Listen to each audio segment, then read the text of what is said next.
waves move around her face. There's something you're not telling me, I know. I willed my face to remain still, my expression blank. I couldn't tell my mother about David, or what Dad had done out of some sense of responsibility that only made me feel small and inadequate. If my mother heard about any of that, what had happened to Sparkles wouldn't be anything in comparison to what she would do. She would catch a flight to Miami right now, and that was exactly how Cameron had reacted to the story. Tonight, it had been so clear from his words, his face, the way he'd held me, everything. He cared about me that much. You know how much I love my job, I continued, a little breathless. The club, how much respect I have for what Dad does. You're getting it all wrong, mi amor. A long sigh left through her nose. I loved your father. I still do. I don't think you can ever stop loving your first great love. And he was that for me. But ever since you were little, you've had him on this pedestal nobody else can reach. Not even you. Is that so wrong? I asked her honestly. Is it so bad to aspire to be like him? To want to impress him? I don't know. She shook her head, and I believed she genuinely didn't. But while you're on your way there, you're climbing, getting higher and higher, and I'm scared you'll fall. I'm scared he'll do something to shatter all that faith you have in him. I felt the ball in my stomach shift. He'd tested that faith, hadn't he? But then he'd also succumbed to David's demands to protect our relationship, to spare me the heartbreak after learning he'd asked David to marry me. And that meant something, it had to. Your father is a good man, she continued. Or maybe he was, once upon a time. Now he's too wrapped in his own greatness. He believes that everyone around him is at his disposal, for his own plots and schemes. Her hands went up in the air, and she spread and wiggled her fingers. He believes he's the puppet master. One doesn't get where he is without that kind of scheming. I wouldn't know. She averted her gaze for an instant, and when eyes as brown as mine returned to my face, I knew my mother was about to tell me something she never had before. I don't like that you've kept things from me. Not when your father has too. Secrets. I'm sorry, Mommy. For better or worse, I had kept things from her. Deep down, I kept this from you not to upset you. Do you think Dad meant to do that too, with his secrets? I don't think so. Otherwise, I'd know where he came from, she offered. There's a black smudge covering a big part of his past. He lets people believe he's from Miami, but he's not. A shake of her head. I found out from the letters. The letters? Right before I discovered I was pregnant with you, I found a stack of letters in his desk. And I wasn't snooping. She rolled her eyes at me before I made the remark. They were all from a woman addressed to him personally, and when I asked him about them, he went pale as a ghost and mumbled something about his childhood. That's how I knew. You know your father doesn't shake up easily. Was he cheating? She finished for me. No, he swore it wasn't that, and I believed him. A finger tapped the side of her head. You know I can tell when someone's lying. She really could. But he never told me what it was really about. Her hand reached out across the table, and when she wrapped her fingers around mine, I squeezed. That's why I never married him. I am sorry for not giving you a normal family, but I couldn't. It wasn't the letters. It was him not trusting me enough to tell me the truth. I was an open book. I gave him my all, and him keeping from me the things that made him the man he was. It showed me that I was never an equal to him. You've never told me any of this, I said, barely managing to suppress the emotion in my voice. And you're my family, okay? Did my mother really believe I blamed her for not marrying my dad? That our family wasn't normal? You were all the family I needed growing up. I cleared my throat. And let's face it, you make any room, any house, feel like it's full of people. That had meant to be a joke, but God, it was nothing but the truth. My mother smiled, and her eyes began to water. Love is a funny game, mi amor. There are no rules, and no matter how hard you try to win, one way or another, your heart is always on the line. A shaky breath left her. I'm sorry I never told you this. I never wanted to change the way you looked at him. I clasped her hands in mine and thought of her words, of how true they rang in my head, how heartbreaking it must have been for her to know she was pregnant and had to share a life with a man she loved, but who didn't love her back enough to trust her. She shook her head. So, speaking of love, are you going to finally explain to me why you're living with a man? A wink was thrown my way, and luckily I wasn't given an opportunity to speak.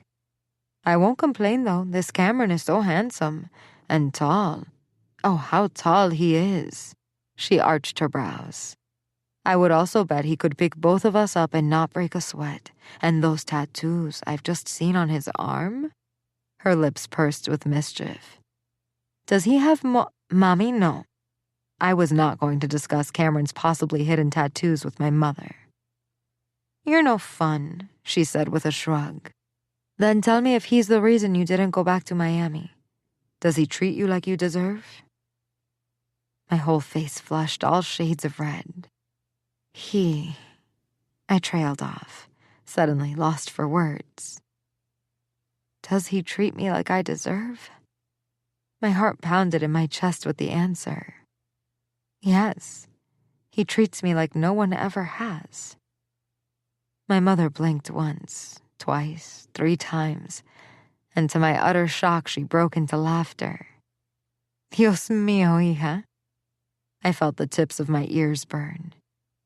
I've never seen you like this. She patted her chest, one last chuckle rolling off her before she sobered up. She pinned me with a serious look. You have it just as bad. Just as bad as him, mi amor. She jumped off the stool and came to stand in front of me.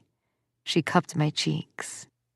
I've been in town for 2 hours, and every single second of the time he's been in front of me, he's been looking at you like you're un pastelito he wants to eat. She lowered her voice to a whisper. I was joking about the banging earlier. I wanted to see if he'd react in a way I didn't like. My eyes widened with horror. Don't worry, he passed my test. Now, really, have you kissed him yet? My jaw fell to the floor. Yeah, that's what I thought. Cameron's words echoed in my head. I could fucking eat you right now. Then the memory of his lips against mine. His hands all over me, the way No, I couldn't think of that with my mother, apparently a witch, here. I like you like this, she said, so softly I barely heard her. You're shining. Show me how fucking bright you burn. My heart leaped in my ribcage, and a chuckle left my mother's lips before she wrapped her arms around me, enveloping me in Marisela Reyes's tightest hug. This is all I wanted, making sure that you were okay. Now that I know that, I will be here for just the night. She sighed, but it wasn't sad. I know that man is not going to touch you as long as I'm here, and, yeah, you need to get... Mom, Jesus, please stop, I begged. But this time it was with a laugh. And to her credit, she did, although not without telling me, I don't think we want to bring Jesus into this particular conversation, mi reina. I couldn't sleep. There was too much noise in my head. My conversation with my mother had left me unsettled in both negative and positive ways. For one, I felt like I understood her, now more than ever. And I wished we'd talked about this before. That I wouldn't have shut her down so many times in the past and had given her the chance to tell me these things. I also felt bad for not taking her side more. Horrible. Guilty for allowing my father to claim he cared about her when he could never back up those words with actions. It wasn't the only reason I felt restless. There was this constant hum at the back of my head, one that had been there ever since I'd met Cameron, growing louder with every day that passed, with every second spent in this roller coaster our relationship had been. A hum that had shifted tonight. A hum that batted its wings when I thought of every day preceding this night, or the way I felt with him, or how I'd never been looked at like he looked at me. Even at the beginning, when we'd clashed, disagreed, and bickered, I'd never felt invisible when it had been him in front of me. He'd always given me his full attention, for better or worse. And now I wanted more. I wanted more than just his attention. I wanted to feel like I'd felt tonight. Seen, connected, not to someone, but to him, Cameron. Without really knowing how, I rolled off Cameron's large bed and my bare feet padded over the hardwood. I made it to the living room and immediately zeroed in on his shape. He occupied most of the couch, and the blanket that had once covered him was bunched up at his waist. The urge to go to him doubled, the need to wrap myself around him and cover us both. It wasn't a sexual thing, even though I knew the moment I touched him, my blood would once again swirl with need. No, this was something else. I walked to the couch. There was barely any space by his side, but I didn't care. I felt vulnerable, as if I'd been torn inside out, my rawest parts on display.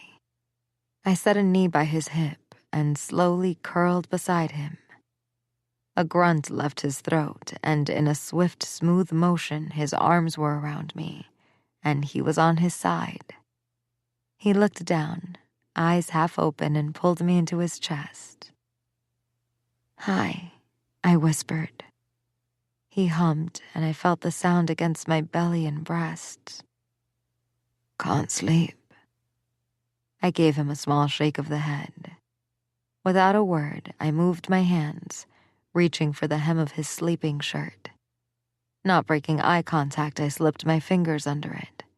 I set my palms against his smooth and hard skin, letting the warmth travel up my arms and down my spine. Cameron let out a shaky exhale. "Love," he said, and I knew it was a warning. "I just need to touch you," I confessed, moving my hands up, pressing the tips of my fingers into his skin. "I need to feel you close." His eyes darkened and his mouth pressed into a line.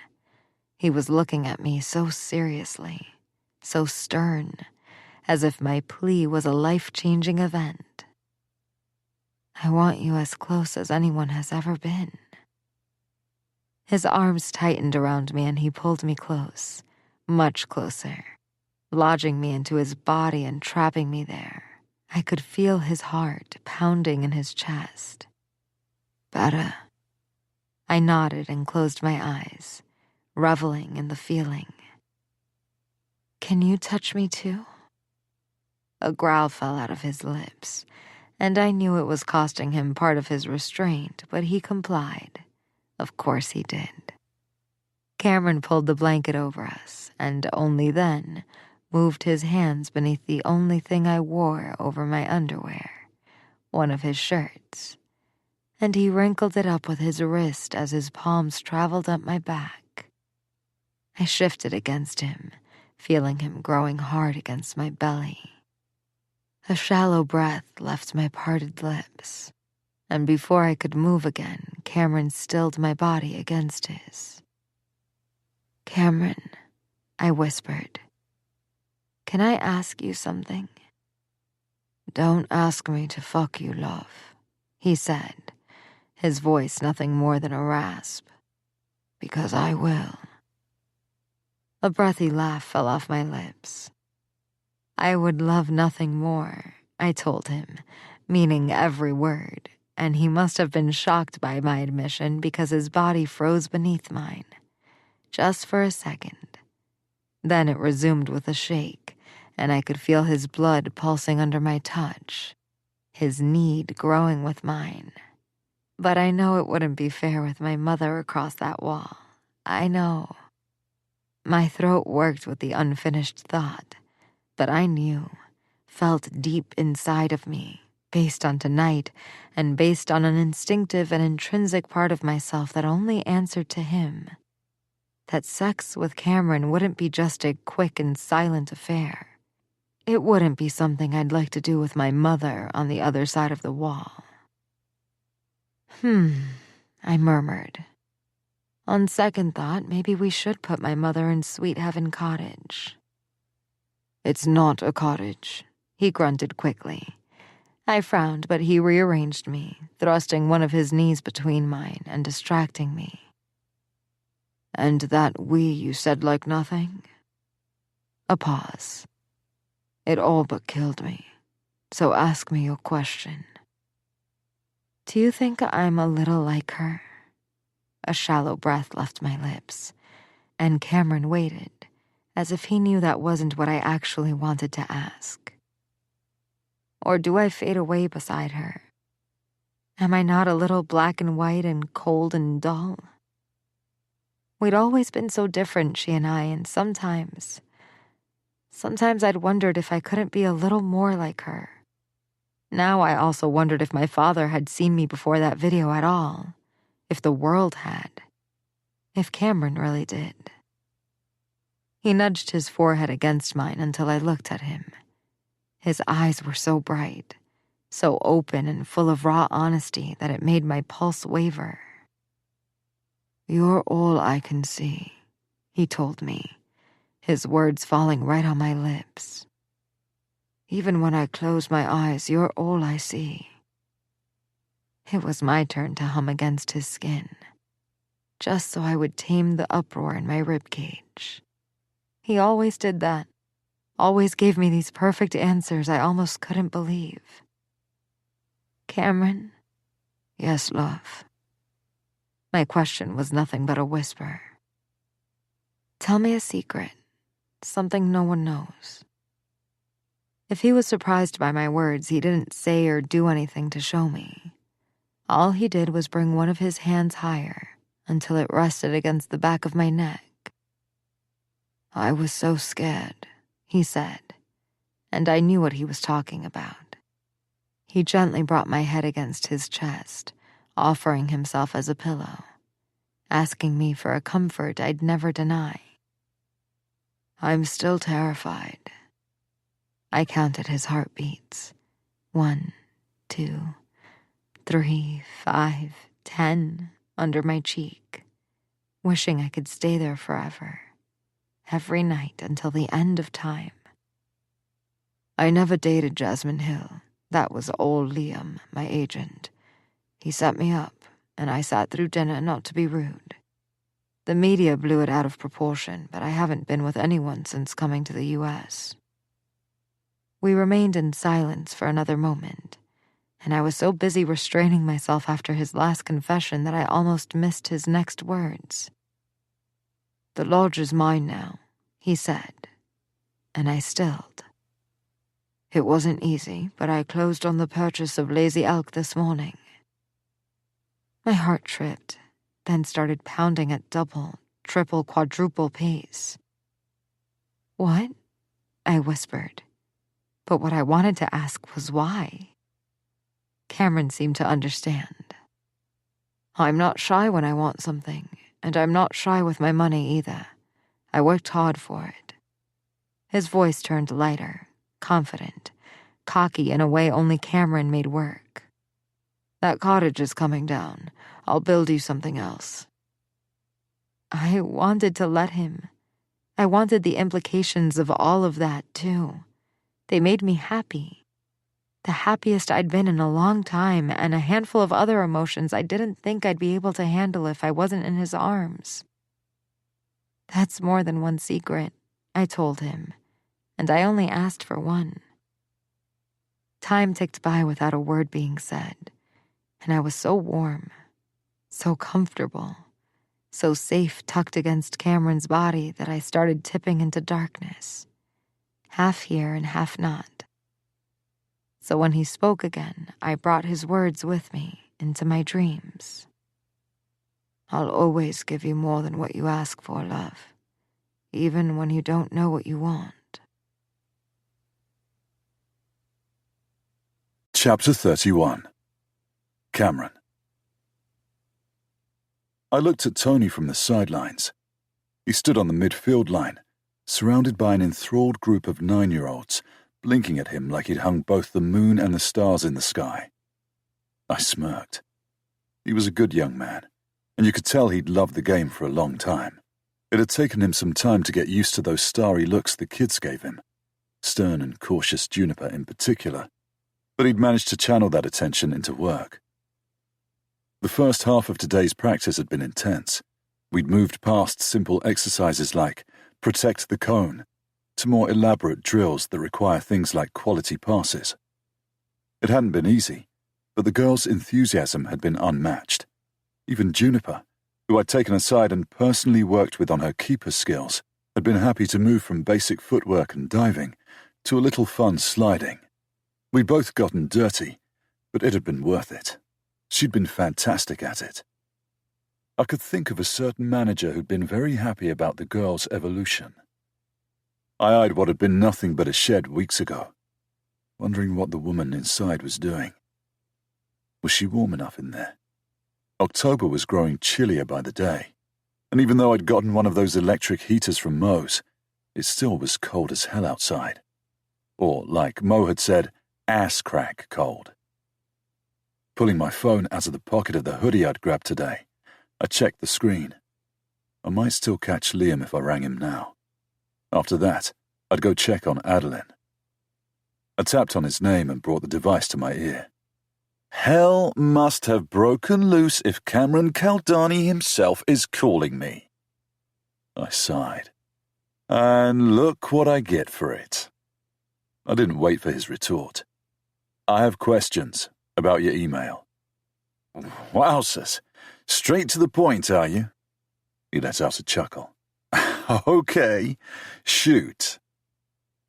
You said the Miami Flames were searching for a new sporting director, I said, making sure my tone was as neutral as possible, to possibly make up for a media situation. Yeah, Liam confirmed. He chuckled, and I knew exactly what he was going to say. Did you see the video? That woman was what? Yes. The word was hissed between my teeth. I closed my eyes, trying to keep a hold of the ball of dread taking shape in my gut. I saw it. Of course I did. You said you suspected the reason was something else, unrelated to that. A sigh came through the line. I did. My contacts are mostly in the West, but I have a few ears and eyes on Miami. But they... He hesitated. Nothing is confirmed. It's just talk for now. The situation is unclear. It all might be related to the media fiasco, I'm afraid. A pair of big, rounded brown eyes popped up in my mind. A set of beautiful lips. The warmth and softness of her hands on my skin. Tell me what you know. A moment of silence. Are you okay, man? When I didn't answer, Liam clicked his tongue. All right. I hear the team might change hands soon. That could explain why someone be poking around. My guess, of course. Fuck. I brought a hand to my face, trying to rub some of the growing clamminess away. An acquisition? A handover? Worst thing was, Adeline must be in the dark about that. Otherwise she would have told me. She'd be on the next flight out. How sure are you about this? For now, it's nothing but whispers. Are you certain? Yeah, man. A pause. But what is this about? Can you find out for certain, and keep me in the loop if you find anything, even if you think it's probably not important? I want to know. I didn't wait for his answer, fully knowing that if I asked, he would. Thanks for helping me with the other thing, by the way. The lodge. I didn't properly say thanks. Liam laughed.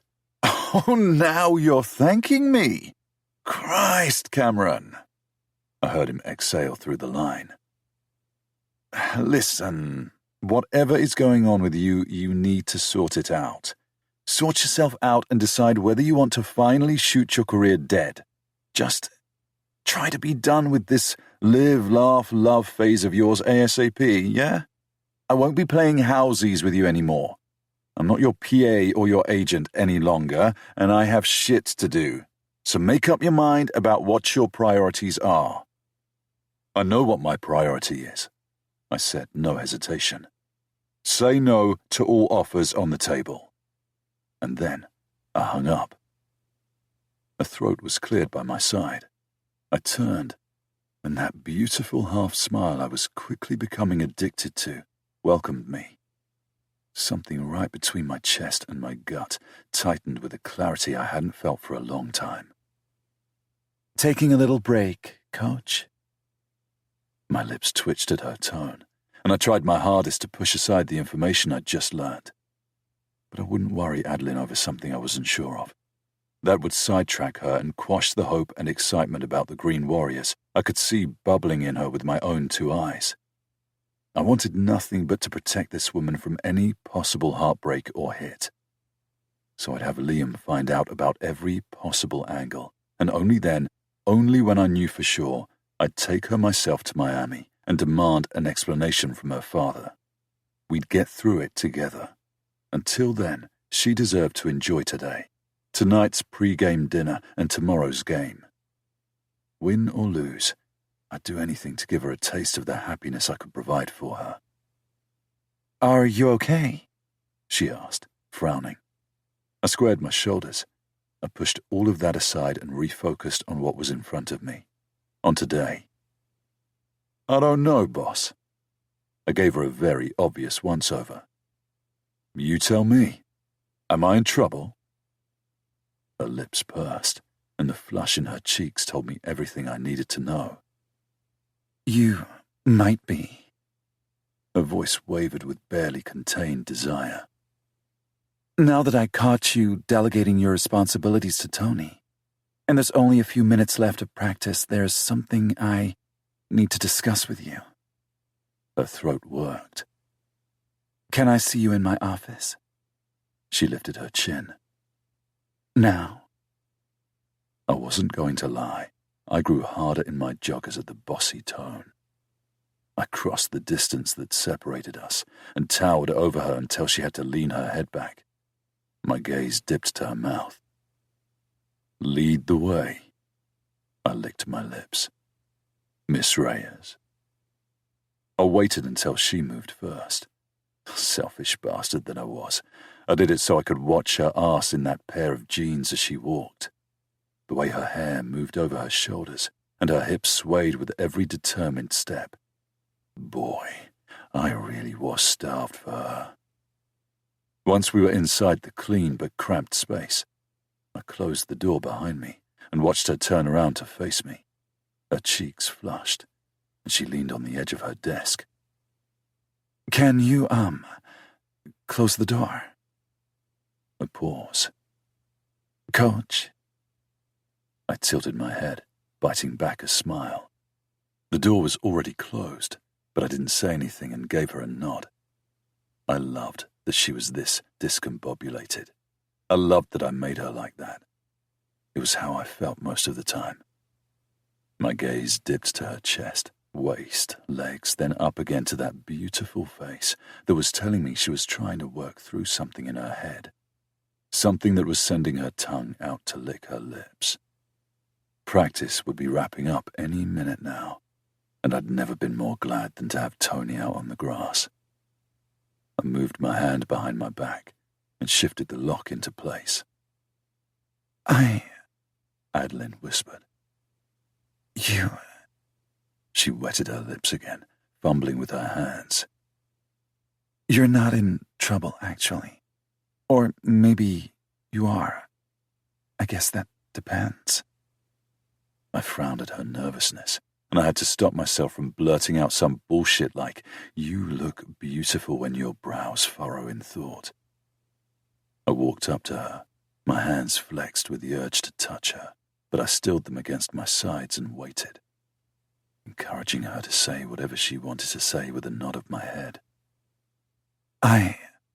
She started again, her voice soft. "I wanted to officially thank you." She spread her arms briefly before letting them fall. "For this, for last night, for every single thing you've done for me. A tongue came out, wetting her lips. "I don't know what I've done to deserve it, but I'm very grateful for your thoughtfulness." A hand lifted, and I watched it cross the small space between us and land softly on my chest. My gaze returned to hers. "And I want to show you how much." That palm pressed onto me, guiding me back and around the desk. I offered no resistance. I went. When the back of my legs hit her office chair, her other hand joined my chest. She trailed them up, all the way to my shoulders. She pushed me down. "Sit," she said, softly, so softly that I wanted to go toward her instead. But I flopped my body onto the chair, fascinated, enthralled by the determination in her eyes, the anticipation parting her lips. What a beautiful, brave woman she was. My chest hurt just by looking at her. Adeline stood right in front of me, one single step away.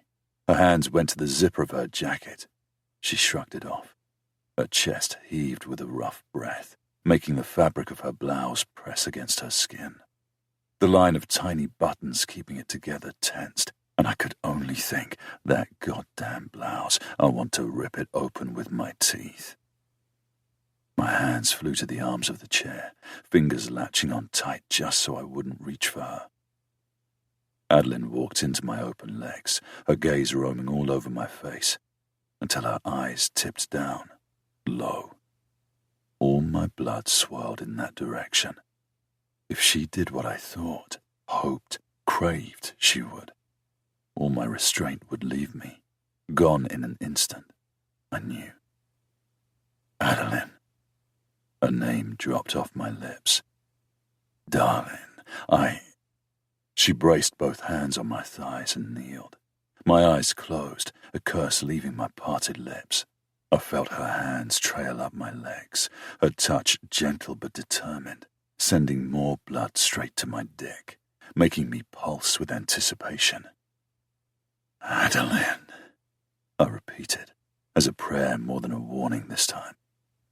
I opened my eyes to her, staring at the growing bulge tenting my track pants. Fuck, I was so hard, and she hadn't even... "Are you going to touch me, love?" I asked her, hearing my voice crack. Adeline bit her bottom lip, in thought, lust.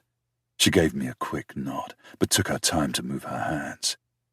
I groaned, impatient, the sound making her smile. Her palms finally moved, and she slipped her fingers under the bottom hem of my hoodie. She latched onto the waistband of my pants. She tugged. "Tell me," I told her, hearing my voice crack with need.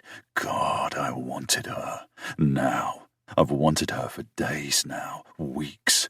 "Tell me what you'll do to me, and I'll lift my hips." She looked up, meeting my gaze. Good grief.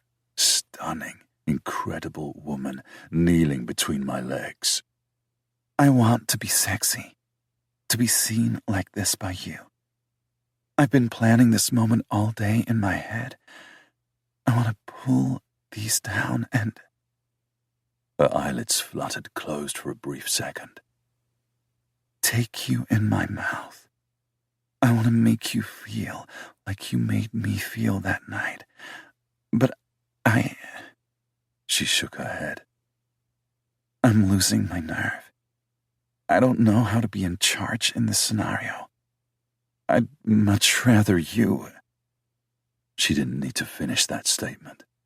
I looked into her eyes one more second, bearing all my need, letting it out to play on my face. Take me out, I told her, my words nothing but a snarl. You're safe to show me what you want to do, but I'll help. Her gaze dipped down, and I lifted my hips. The large outline of my dick pressed against the fabric. Fuck, I rasped at the sight. Adeline's grasp on the waistband tightened, but she didn't move her hands.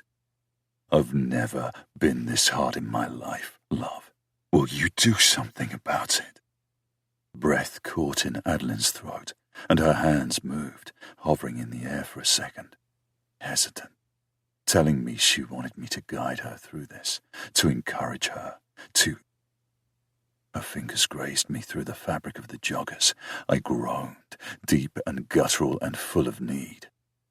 She finally pulled the pants down, freeing me of one of the 2 layers separating her from me. I knew exactly how long I'd last on this chair. You have 2 minutes to play with me, I told her, unable to stop my hips from thrusting up into her grip. Her hand grasped my cock in response, giving me one slow stroke through the fabric. It wasn't enough. Boxers, I growled. Now, please. In one motion, my underwear was down, and my dick was springing free before resting against my stomach. I've been thinking of this, Adeline said, her soft confession bringing me back to earth for an instant. Something inside of me yielded at her words. Her gaze met mine. I think I've wanted you for a long time now, Cameron. The arms of the chair creaked under the tightening grip of my hands. Stroke me, then. I expelled all the air in my lungs through my nose. Suck me or lick me or torture me any way you want. Do it now, before I break. Curiosity mixed in with need, in the brown of her eyes, spurring my own desire on. And before I knew what was hitting me, her palms were around my cock, skin against skin, and she was giving me one hard stroke. My eyes fell shut, my whole body jumping on the chair. Harder, I told her, demanded, begged. Adeline complied, both hands engulfing me again, moving head to root. Just like that, I encouraged her. She stroked me again. Make me beg, darling. Make me hurt for more. I sensed her move between my legs, coming closer, leaning further into me, and when her strokes ceased, I knew what was going to come. My eyes opened, zeroing in on that beautiful mouth of hers as it closed around my cock. Fuck. Jesus Christ. God. I'd never prayed this hard in my life, but Christ.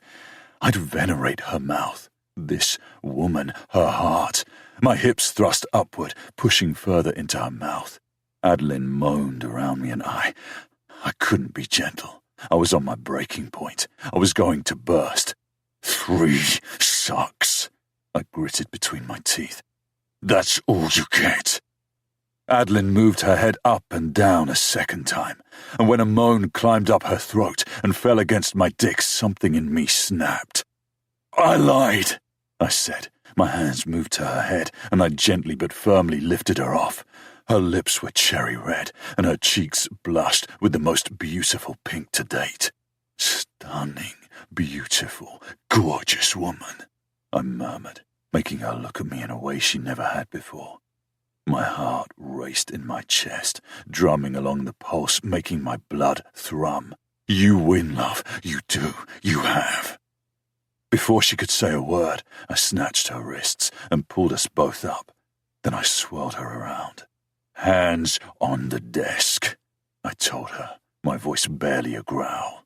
She complied, and when her palms hit the wooden surface, I moved over her. That's a good girl, I said against her ear. This is going to be fast. I don't want fast, she all but whimpered. My hands moved to her front, my fingers closing around the fabric of her blouse. I want... This fucking thing has been driving me insane, I confessed, pulling at the fists of silky material. It has snuck into my dreams. I whispered against the skin of the back of her neck. That's how much I've wanted to rip all these buttons off, how much I've thought of what you hide underneath. Those beautiful breasts, that smooth skin, that precious heart. Her body shook under mine, and her hips pushed back, her ass pressing against my hard length. Yes, to all of that. I pulled her blouse apart, making those tiny buttons burst and fly. Fuck. Without losing a single second, I brought her body to mine, arching her back just so I could have a goddamn look at her. Glorious, beautiful lace covered her breasts. Lavender. My fantasies didn't live up to this, to what a stunning woman you are. Cameron? My name toppled off her lips in a whine. But my hands were busy moving up, my palms trailing over her skin, fingers reaching her breasts and closing possessively around them. Her eyes fluttered closed. Make us feel good. Us. I was tipped over the edge. An incomprehensible sound left my mouth, and I returned her hands to the desk, curving my body over hers. I unzipped her jeans, pushed my hand in, and encountered more of that lace, making sure I'd touched her only over her panties, or I'd really fucking lose my mind. I trailed my fingers over her folds. My Adeline, so wet and perfect. Adeline spasmed beneath me, and my hips thrusted against her ass. I moved my fingers, exerting pressure when I reached the top, then drawing circles over her clit. Out there, I told her, bringing my other hand to my cock and stroking myself as I stroked her. You can boss me around, say the word, and I'll obey. You have me wrapped right around your finger. I felt her grow restless under my rough touch, the fabric of her panties now drenched. I tunneled into my fist, helplessly pressing my hips into her, but behind closed doors. I released us both, turned her around and all but shoved her onto the desk. I moved into her, fitting myself between her open legs. In here, I told her, meeting her gaze. I pumped myself into my fist, my knuckles pressing against her folds. We both bit back a groan when my cock grazed her drenched panties. In here, it's me who's in charge. Her lips parted with a whimper that I knew was a yes, a please, a confirmation, a green light. And when I resumed moving, jerking into her as I stroked us both, her arms moved around my neck. Cameron, she said, voice beautifully broken. I pressed my forehead to hers, bucking into her. Come, love. I moved, making sure my tip was hitting the right spot with every thrust. Come and I swear I'll fuck you so good and long tonight. Adeline's whole body spasmed, and I went right behind, spilling all over her belly. She looked down, and her gaze turned as hazy and blissed out as I'd ever seen, making me want to rip her panties off and slip right into her. I'd be hard again in a minute. I'd been permanently hard for days. But I didn't. I rested my forehead to hers, and then I wrapped my arms around her body, bringing her to me. I couldn't stop myself. I couldn't help it. I wanted her right there, beneath me, against me, in my arms. I wanted to be inside this woman in any way I could. Her lips touched the corner of my mouth, as if she'd known exactly what I was thinking, and I moved, taking them with a hard and desperate kiss. It wasn't enough. I wanted more. But I stepped back. Without a word, I gently pulled her arms out of her now ruined blouse and cleaned her belly off with it. With a press of my lips to her temple, I brought her down off the desk and buttoned her jeans. In an ideal world, we weren't in a makeshift office with barely any heating. In that world, practice hadn't wrapped up, and we weren't supposed to go help set up tonight's pre-game dinner. Instead, I could peel every item of clothing off her body and lick every inch of her. But this wasn't an ideal world, so I tucked myself into my pants and made myself ignore the way I was already hardening again. I shrugged my hoodie off. "Arms up," I told her, and when she lifted them in the air, I slipped it over her head. "What about you?" I heard muffled against the fabric as I tucked it into place. I pulled her arms into the sleeves. "I have enough memories of you coming against me to keep me hot for a lifetime." Adeline let out a soft sound I tried my best to ignore. She looked so mine right this moment. It took my breath away. "Tonight," I promised, nostrils flaring. Adeline smiled, and it was shy and beautiful, and it made me want to beat on my chest. "Tonight." Chapter 32. Adeline. Tonight was the night, and I'd never felt more unprepared. Could someone lose their virginity a second time? It wasn't even like it had been that long since I'd had sex. Or perhaps it was. It all blurred together somehow. Every past experience faded to gray now that I knew what Cameron's touch felt like. Tonight was different. It felt like more. More than just sex, more than just wanting someone, more than physical attraction. There was a raw need inside of me that wouldn't stop making demands. I wanted to be close to Cameron, closer. I wanted to be kissed and taken and thrown around. I wanted him to look at me like he had earlier today, when his face had gone all soft, but also like he couldn't wait to eat me whole. I wanted him to give me his slow smile and his frown and his head tilt when he was trying to sneak inside my head. I wanted to make him laugh and for him to call me love, not because it was sweet or sexy in that English gruffness, but because no one had ever called me that. And it felt right that only he did. But above all else, I wanted to be wanted by him. Craved. Like someone craved that feeling in your chest that lit everything else up.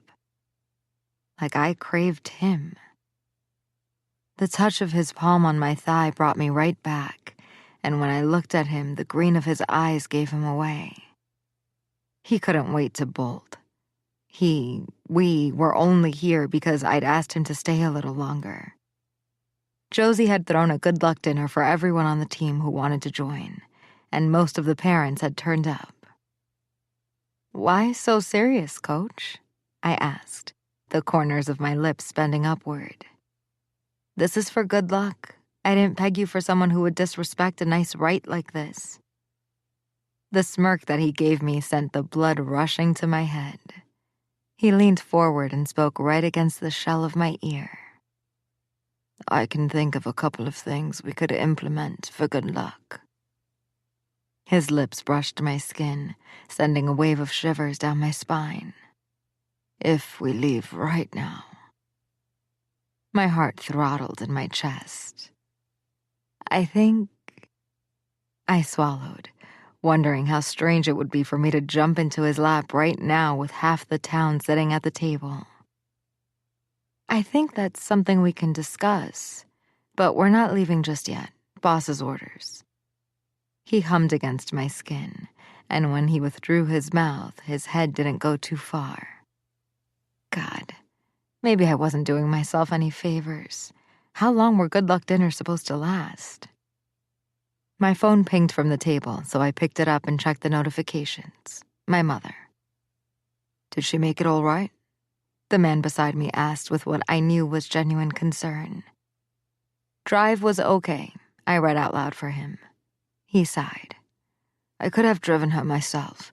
Asheville is only a couple of hours away." I melted against his side at the reminder of him offering. I wasn't going to lie. I gave Vincent my handle, I continued reading. He's young, but I could teach him a few things. A pause. Oh boy. Who was Vincent again? I looked up at him. Josie's friend's cousin, I think? He had come to town to talk some business with Josie and was returning to Asheville today. Cameron muttered something and I placed my hand against his cheek. Stop being so sweet. I'm struggling to keep my hands off you as it is, Cam. He leaned against my touch with a sigh. Call me Cam again. I lowered my voice. Cam. Cameron let out a little grumble. Okay, now tell me, how am I being sweet and why should I stop? Worrying over my mother, I answered, barely able to ignore the roaring in my chest. It's making it really hard for me to resist you. His head turned, his lips grazing the skin of my palm, then trailed down to my wrist. Why would you ever want to resist me? He nipped at my skin wickedly fast. It's frowned upon. Experts recommend not resisting things that are good for you. I giggled. Cameron's eyes shifted to mine, and when he said against my skin, I could spend a lifetime hearing that sound. I didn't even question his words. I knew they were true. My chest expanded. Someone cleared a throat next to me and we both turned. Hi. Mr. Vasquez, Robbie, said, a careful expression on his face. Maria was by his side, and she nudged his leg before smiling at me. He rushed out. I'm sorry to interrupt. That's okay, I assured him, and I meant it. You're not interrupting anything. The man by my side grunted a soft complaint. Robbie's eyes shot to Cameron before returning to my face. I just wanted to say thank you for what you've done for Tony and Maria and for everything. Ever since Tony started spending time with the team, he sounds and looks more like himself. It has made me realize that he was spending too much time on the farm, working too much when he's just a kid. His throat worked. Thanks for giving him a job doing something he loves. Robbie looked down at his daughter with a smile. Happy. She lowered her voice to a loud whisper. Ask her for the tickets. The man cursed under his breath. Maria. Do it, she repeated. You told me you were a J-word to her, so apologize. You make me apologize all the time when I'm rude. Then it'll be okay to ask. Tony will love it. You know he wants to try out for that team in Charlotte. He'll lose his mind. The man pressed his lips into a tight line and sent me an apologetic look. Please ignore. Consider it done, I told him. We can talk about dates tomorrow after the girls' game. There was something else I wanted to ask you anyway, but it can wait. We'll talk tomorrow. Robbie still looked unsure, so I felt the need to slip into my old self. The Miami Flames will be happy to have you for a visit, I promise. Cameron's body tensed against mine. It was only an instant, but all the hard muscles I was leaning against flexed and tightened with his breath. Maria clapped her hands, recalling my attention. Yay, she exclaimed, throwing herself at me without warning. Celebration hug, she said against my cheek, and I couldn't help it. I squeezed her in my arms. Then, as if she wasn't thinking about it, she let out a soft, this feels so good. We should do it more often. I hugged her even tighter. When she released me, she was smiling, and I didn't know what my face was doing, but my chest felt like mush. I'll see you tomorrow, Miss Adeline. She looked at the man sitting by my side. I'll see you tomorrow too, Coach Campanile. Robbie muttered something under his breath. Cameron let out a chuckle, bringing his arms around my shoulders and pulling me back to him again. Oh, Maria said, already walking away as she pulled at her dad's hand. Don't forget to give Coach his shirt. Then she disappeared around the far end of the long table, dragging Robbie along with her. What shirt? Cameron asked. I sighed. That was supposed to be a surprise. I shook my head. It's back home. I stopped myself. I didn't know why, but I did. I cleared my throat. Back at the Lazy Elk. Cameron hummed.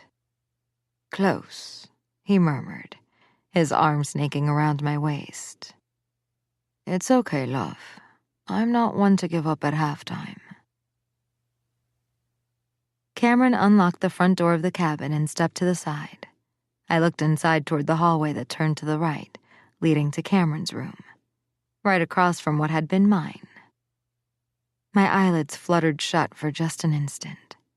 I turned around, faced him, blocked his way into the cabin. Deep green eyes met mine, and I said, Hi. Hi, he said back. His lips twitched, and I thought he'd give me a slow smile, which would dazzle me and perhaps distract me from my thoughts. But instead, he clenched his jaw. I watched his eyes as they roamed all over my face, settling on my lips for what felt like a long time, but what was just a second or two. And that giddiness, that anticipation before Cameron had been so uncharacteristically mine, bubbled up inside. What's on your mind? I asked him. He brought his hand to my face, brushing my cheek with the back of his hand. Several things, he confessed in that calm, stern tone, as if he didn't mind I was keeping us from crossing the threshold of the door. I'm thinking, thank God that dinner is finally over.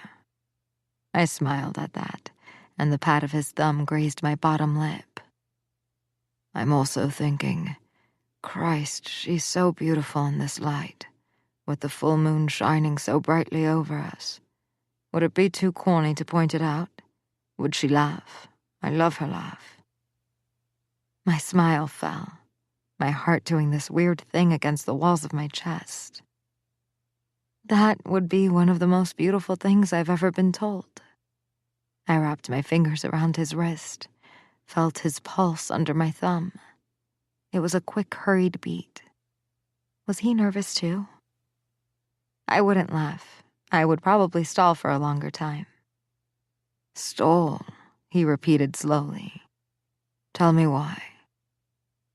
I opened my mouth to say something I suspected sounded a lot like, because it's you and it's me, and I've never felt like this. But the answer that left me was, it's hard to explain. If today, the last days, had proved anything, it was that I wasn't a seductress, and with Cameron I didn't mind.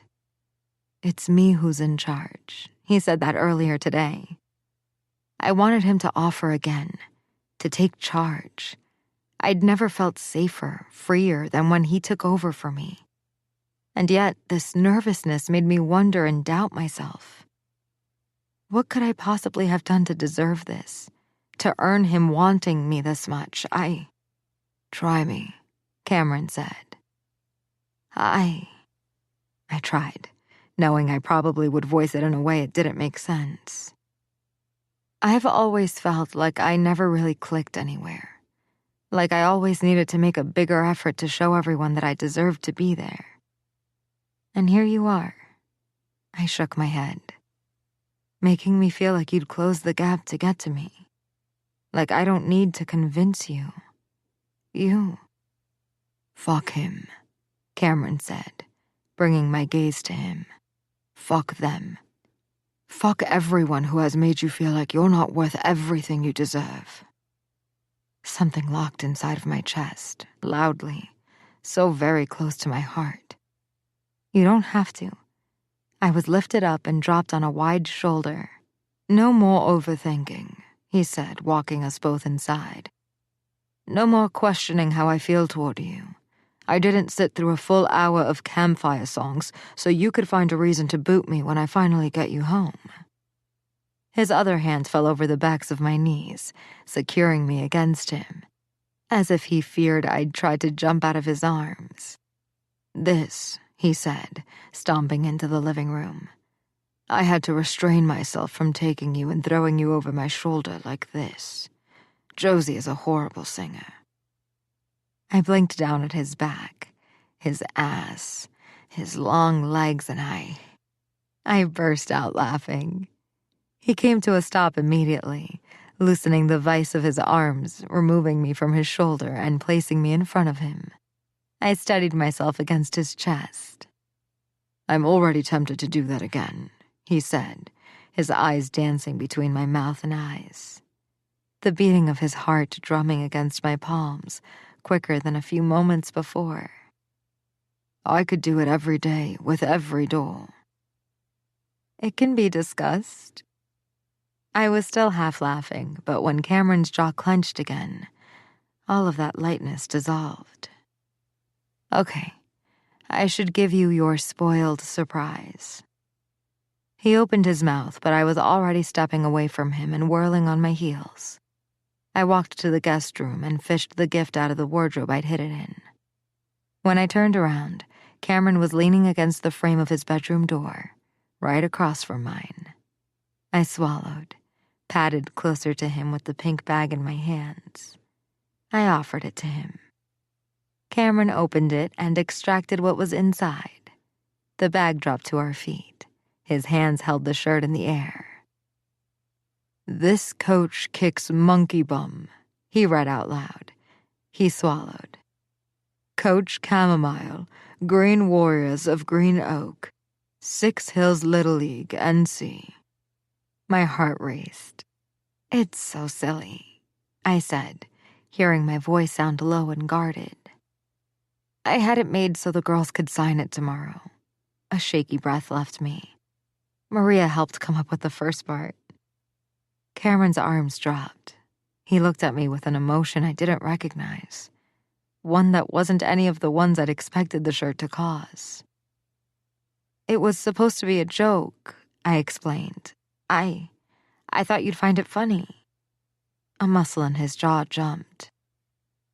"There's no press attending tomorrow's game, is there?" My stomach dropped at my feet. Of course not. "There hasn't been any press at any game." My throat tightened, clogged, and I had to make myself swallow. "I would never put your anonymity or privacy at risk, not after what you told me." "But you only found out about that recently," he countered, taking a step closer to me. "You changed your mind before that. Why?" I felt myself shaking, trembling. I could still make it work. Another step. "At the cost of your ticket back to Miami?" My mouth clamped shut, my heart raced, my eyes fluttered shut. Cameron's fingers brushed my cheek. "Yes or no, love?" I met his gaze, and there was so much in there, so much that mirrored exactly how I felt. Desperate, needy, falling so fast and hard I could barely breathe. "Yes," I said, "at any cost. I was and will protect you at whatever the cost." He cupped my face. "I see you, Adeline." His other hand joined, and the shirt he'd been holding fell to our feet. "I goddamn see you, love. But you finally opening up like that for me, it makes it impossible for me not to crack open in return." I grasped his wrists. "And how would you do that?" "Trading that side you hide," he said against my mouth. "I want to spoil it rotten, just because I can. I want to bury you in pillows when you're cold and carry you to my bed in my arms every night, kissing you hard when we bicker and reminding you just how crazy you make me." A kind of pressure I wasn't familiar with rose in my chest. It reached my eyes, making them sting. And I wanted to burst, really burst.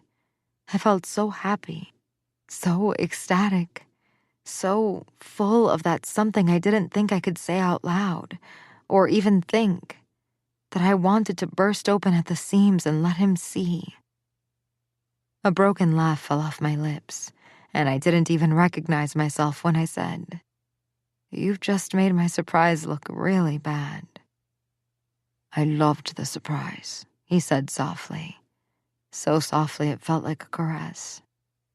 He pulled me into his body and started walking backward, pulling us into his room.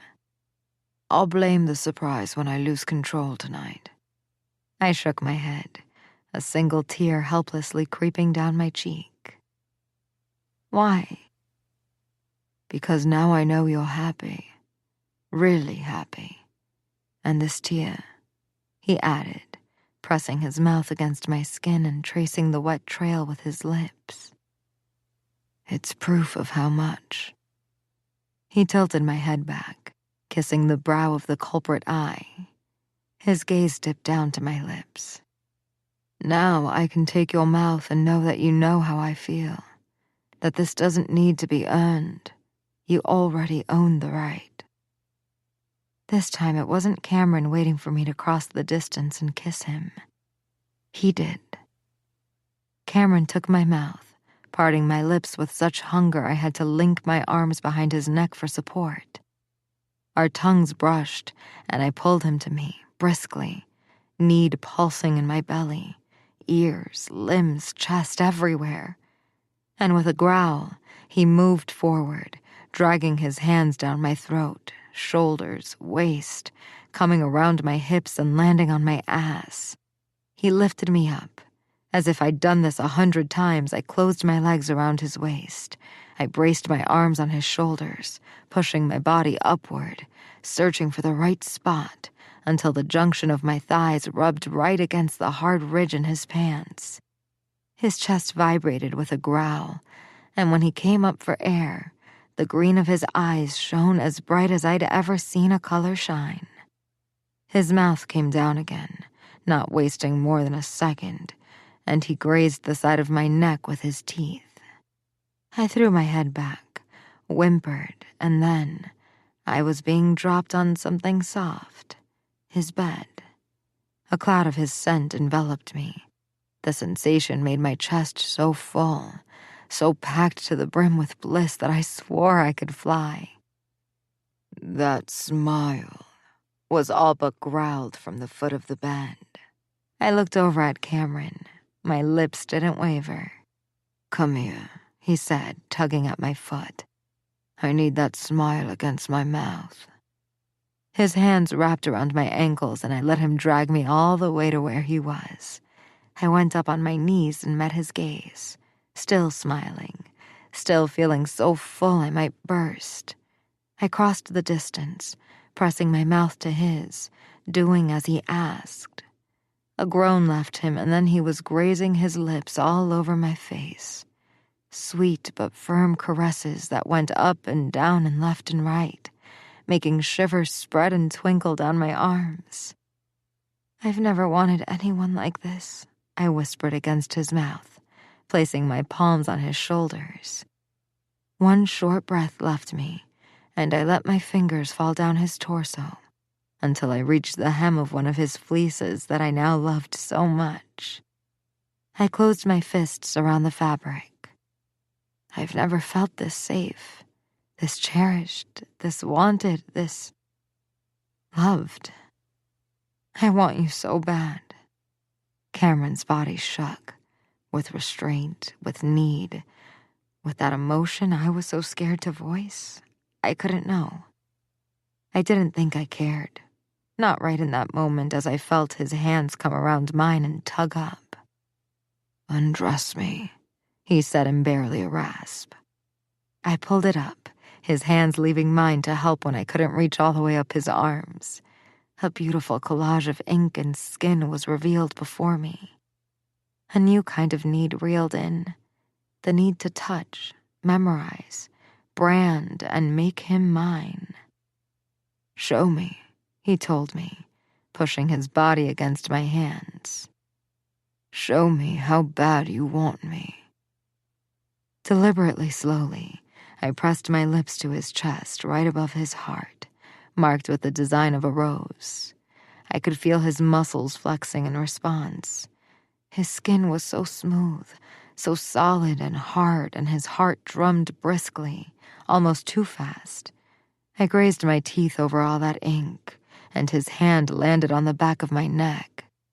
I moved upward, leaving a trail of open-mouthed kisses all the way to the bottom of his throat, feeling his fingers slip into my hair. I nipped at the skin, a little harder this time, and a groan came from his lips. It felt amazing to have such an imposing man crumbling down under my touch like that. My eyelids fluttered closed at the thought, and before I could anticipate his next move, he was bringing us both down on the bed. His scent blanketed me, filling my lungs again, feeling like more. His weight pressed so gently against me that I circled my arms around his neck and pushed him down. Cameron resisted, his hand right by my head. "I'm going to knock down every wall left standing," he said against my ear, his other hand moving, climbing up my side, and taking the fabric of my sweater and shirt with it. "And once I'm inside," he rasped, the pads of his thumbs reaching the underside of my breast. He moved his fingers over my bra, roughly, desperately. "I'm going to bury myself so deep into you." He brought the lace down, making my breast topple out, "that you won't be able to tell where you end and where I start." "Yes," I whispered, "to all of that. Yes, 100 times." A dark chuckle left him in response. Then he was lifting my arms over my head and securing them against the comforter. His mouth came down on my breast, and my breath caught. A hum vibrated against my skin then. He was grazing my nipple with his teeth, pulling, tugging, making my back arch off the bed. He did the same to the other one, and I complained, feeling too restrained, wanting to touch him, wanting my mouth on him too. With a brisk motion, the clothes that had been bunched at the top of my chest were off, together with my bra. Cool air teased my skin, and I felt my eyelids flutter closed, overwhelmed by the sensation of being bared to him. It hadn't been a long time since someone had seen me like this, but this felt so much more than naked skin. There was a growl followed by a curse. I opened eyes I hadn't known were closed, finding Cameron straddling my hips, wide chest heaving, lines upon lines of ink swaying with every muscle that flexed in tension. "I could look at you all night," he said, his hands engulfing my sides. "You drive me mad with need." He dragged his fingers down, reaching the hem of my jeans. "In the best of possible ways." His fingers worked the button undone. "Lift up." I did, no hesitation, and Cameron didn't waste a single second in pulling my jeans down and off my legs, throwing them on the floor. He bent down again, slowly this time, placing one open-mouthed kiss against my pulse. "Cameron," I said, begged, my hands flying to the waist of his pants, hooking around the belt loops as he left more kisses down my chest, reaching the swell of my breasts, continuing to my navel, my hip bone. I lost my grasp of the waistband of his jeans. "I need you inside of me, now." A dark chuckle left him. "But I haven't even tasted you on my tongue." And just like that, he was spreading my legs, first with his hands, then with his shoulders, and at last, his head was between my thighs. My breathing had lost all sense of control, anticipation and need so thick in my blood that I swore I could feel it swirling with every violent beat of my heart. He pressed his mouth against that pulsing bundle of nerves, covered by the fabric of my panties. Urgency, clear and loud, shot up my body, driving a curse to fall off my lips. He trailed his teeth up and down my folds, and I could feel his lips through the fabric, that trimmed beard I loved stirring awake dozens of nerve endings. I thought it was too much, too quick, too good, but then he shoved my underwear aside with his teeth and repeated the motion with his lips. He sucked, his tongue thrusting inside. And that's when I saw real twinkling stars behind my eyes, felt them under my skin. A groan fell against my clit, and that thumb he'd teased my nipples with joined his mouth, drawing circles over that throbbing spot that demanded release. My head spun, my pulse raced, my whole body shook. Without stopping those wicked motions of his hand, Cameron moved up my body, taking my mouth and swallowing all the moans toppling right out of me. "Open your eyes," he demanded, and I did. "Look at me," he said, as if I could look anywhere else when all that fierceness and need was twisting his handsome face. Gazes locked, he went up on his knees and undid his pants, drawing my eyes down just in time to watch him pull himself out. He closed his fist around his hard cock and gave himself one rough stroke. "Fuck," he said before releasing his dick and closing those strong fingers around the fabric of my panties. He ripped them off me, threw them aside, and teased my folds and clit again. I moaned louder, impossibly so, and then when he brought that exact hand around his cock and stroked himself again, I thought I'd come. I didn't need more than seeing him coating himself in me. I reached down with my hand, all sense of control lost, and touched myself. "Mine," he warned, snagging my hand and coming down on me. His hard and sticky length fell right against my clit. "Condom." He exhaled the word with a gulp of air. "I need." "Pill," I whispered. "I'm on the pill. I want you. Just you. I'm clean. Are you?" "Yes." His fingers tightened around my wrists, and he brought them over my head again. Cameron's weight shifted, his hips wedging into mine, opening me right up. "Now," he said, positioning the head of his cock at my entrance. "Now you move with me." He pushed, and my back arched with a loud whimper. He thrusted again, harder that time, and again. "Now you come for me." At his command, I did. Stars flashed behind my eyelids. Pleasure rippled inside of me, shoving me into darkness for one blissful moment. And God, I'd never orgasmed so fast in my life.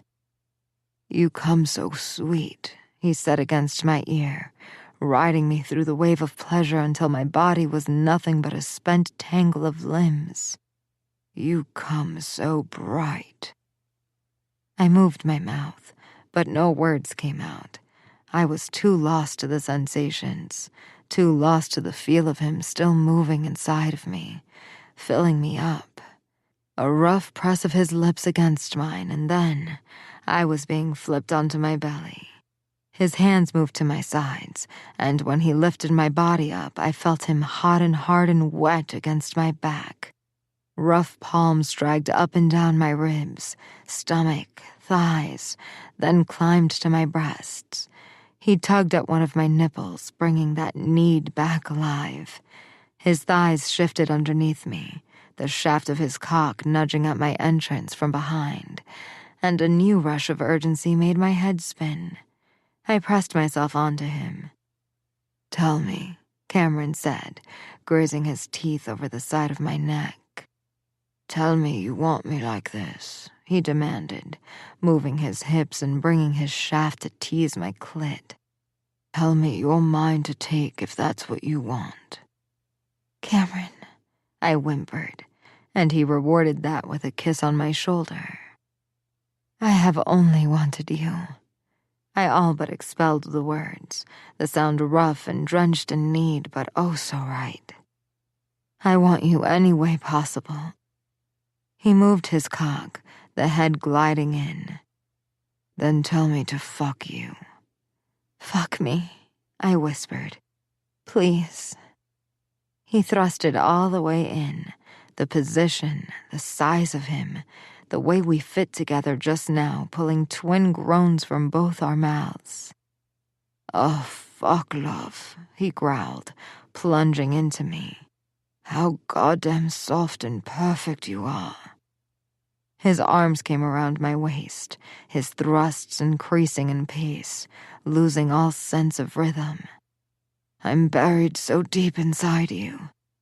His hand moved to where we were joined, and he pressed his palm there. "We might be at odds sometimes, drive each other crazy, but this is how we fuck." His fingers circled my clit. "This is how I'll always fuck you no matter what. This is us." "Yes," I whimpered, getting lost in the tsunami of sensation barreling into me again. "This is us, just with you, only us." He groaned behind me, shifting the angle and hitting a different spot. More stars, more waves of pure and raw sensation. Too much and not enough. "Make me come inside of me." His free hand moved to my jaw, gently, firmly, his hips pushing up and up. "I promised you that much, didn't I?" He moved my head, making me meet his eyes. "Look at me. See what you do to me." The rhythm of his thrusts broke. "Come with me, love." His voice cracked. "Let me see you shine." Release grabbed me, snatching me and spinning around, making my whole body throb as I screamed Cameron's name. As if in sync, his large and solid body spasmed beneath me, his limbs and cock jerking with his release, my own name leaving his mouth in a growl as he held onto me tighter than I'd ever been held by anyone in my life. Chests heaving, we remained in that high, his hips still rocking, his hand still moving over my clit, and his cock still hard inside of me. Cameron's mouth pressed on the side of my jaw, and my head fell back on his chest. I didn't know how long we stayed in that position. I only knew that at some point he slipped out of me and rearranged me in his arms. He returned me back to the living world with a kiss, and asked me to go pee because he'd come inside me and it was important that I did. Then we slipped into the shower he turned on, and he brought me to his chest. We let the hot steam of water fall over us, turning our skin sleek under each other's fingertips. "Adeline, love," he whispered in my ear, his hands trailing up and down my back. "This is no longer a game."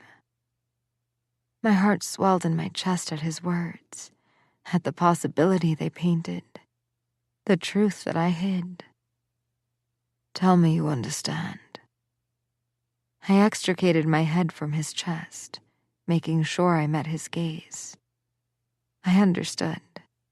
So much that I was beginning to see how I'd never stood a chance.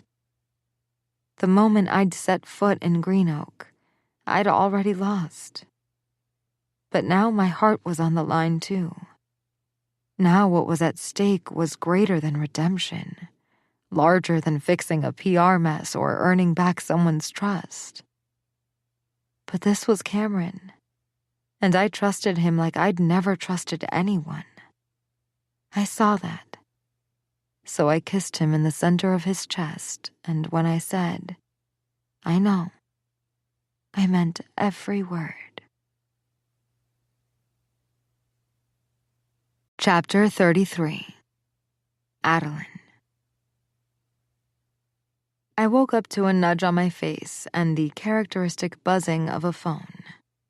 My eyes blinked open to a set of eyes I hadn't been expecting. "Willow?" I mumbled. Her paw came down again, pressing on my cheek as she sat beside my pillow. I looked behind her, finding empty the side of the bed where Cameron had been.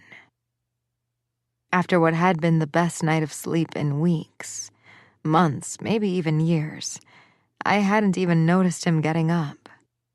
I was renewed and sore in the best possible way. Yes, what we'd done last night had been the best sex of my life. Ground-shaking multiple orgasms kind of best. And Cameron? He was a snuggler, a cuddler, and as much as I'd never been one myself, snuggles with Cameron, I had learned, led to the best in the middle of the night sex. Lazy and sultry and... The phone I'd ignored buzzed again, making me roll in the direction of the sound.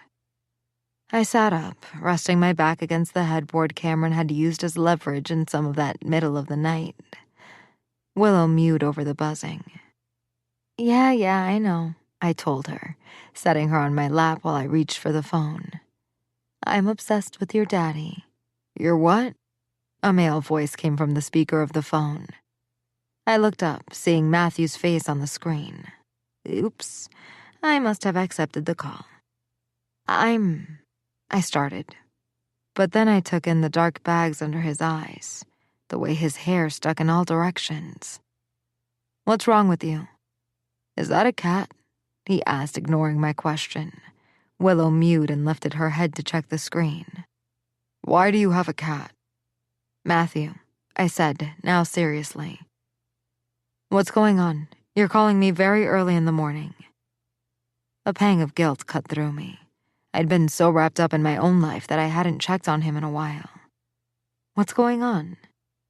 His jaw clenched, and he didn't need to say a word for me to know that there was something wrong. Probably more than one thing. Matthew. Oh my God. He suddenly groaned. He shut his eyes in a dramatic way. Are you naked under that cat? Wait, don't tell me. There's a comforter between the cat and me. A female voice sounded in the background. Matthew sighed before turning his head around and yelling, Ma, I told you I was going to make a call. I blinked in surprise. You're back home? In Massachusetts? Is that Adeline? Was said in the back. Tell her to come visit. God knows you need... Not that again, Ma. He faced me. It's a long story. A shake of his head. Anyway, I guess that explains why you look... He trailed off, looking all but miserable. Like that. How do I look? I huffed. Beautiful, Cameron answered. Stunning, really. My head swiveled in the direction of that deep, sultry accented voice that was whispering all kinds of things in my ear last night. He was shirtless, and he looked so handsome and inviting from his spot at the door that I could only gape. And thoroughly fucked, he added, making my jaw drop to the floor. Matthew let out a strange sound from the phone. Cameron ignored all of that. He crossed the distance to me with long, determined strides, green eyes boring into mine. He reached the side of the bed and leaned forward. You're naked in my bed, with my cat on your lap, speaking to some other man. Should I be concerned, love? Cameron... I mumbled like an idiot instead of a simple no. Or a, don't be ridiculous, isn't it obvious that I'm crazy about you? Or a, your biggest concern should be me helplessly falling for you if you don't stop saying things like that. But my brain wasn't working. Cameron? My best friend spit from my phone. As in Cameron Caldani? As in the Cameron Caldani? A panicked pause. Is that Cameron Caldani's cat? You're in Cameron Caldani's bed? His voice went high. Is Cameron Caldani the one who thoroughly Matthew! I stopped him. Can you please stop saying his name like that? Actually, it would be nice if you would also stop emphasizing all that stuff. Cameron placed a mug in my hand and kissed me. Hard, briefly but intently enough for his mouth to part mine. Matthew gasped. And I was too dazzled by that kiss. Distracted. I wanted more kisses like that. More growly noises from his chest. You're with Cameron Caldani, my best friend murmured, as if the knowledge was sinking in just now. I have questions. First, where's my shirt? Second, how serious are you? How did any of this happen? Are we becoming brothers-in-law? Cameron sat on the edge of the bed, placing an arm around my shoulders and muttering, This should be fun. I sighed. Cameron, this is my best friend Matthew Flanagan. And Maddie, this is Cameron Caldani, he finished for me, eyes growing 3 sizes. But at least he wasn't gasping. Big fan, Mr. Caldani. I've followed your career for years. He stopped himself. Hold on, before I go on, I feel like as Adeline's best friend, I should extend a warning. Matthew, no, I whispered loudly. And stop calling him by his full name, please. You're making this very weird. Cameron pulled me closer with the arm that was snaked around my shoulders, and only when I was tucked against his side did he sneak his hand below the comforter and place it on my naked thigh. Let the man talk. He squeezed my leg, and my blood rushed to that exact point. I don't scare easily. My best friend looked so starstruck I doubted he'd be able to scare a fly right now, but he cleared his throat. Adeline's last boyfriend was a complete tool. I already like where this is heading, Cameron muttered, and his hand moved to my belly, pushing me closer still. Matthew continued. I knew the moment I met him that I'd eventually want to break his face. I tensed. Matthew didn't know what Cameron did. I waited for him to give me a reason, a good solid one I could use in case I needed to defend myself in court, but he never did. A moment of silence followed that. I don't really know you, Cameron, but I like you, a lot. If you knew how much, you'd probably be weirded out, but... Jesus, Matthew, I hissed. Get to the threatening because we have a game to attend. Matthew rolled his eyes before his expression turned stern. But as much as I love the man on the field, I will break your face if you hurt her. I sighed. Not because I doubted him, but the opposite. And I feared this would actually scare Cameron away. I'd love nothing more than for you to be with her, give her a family of cute cats, babies, or whatever makes us best friends for life. But don't break her heart, because if you do, I swear I will.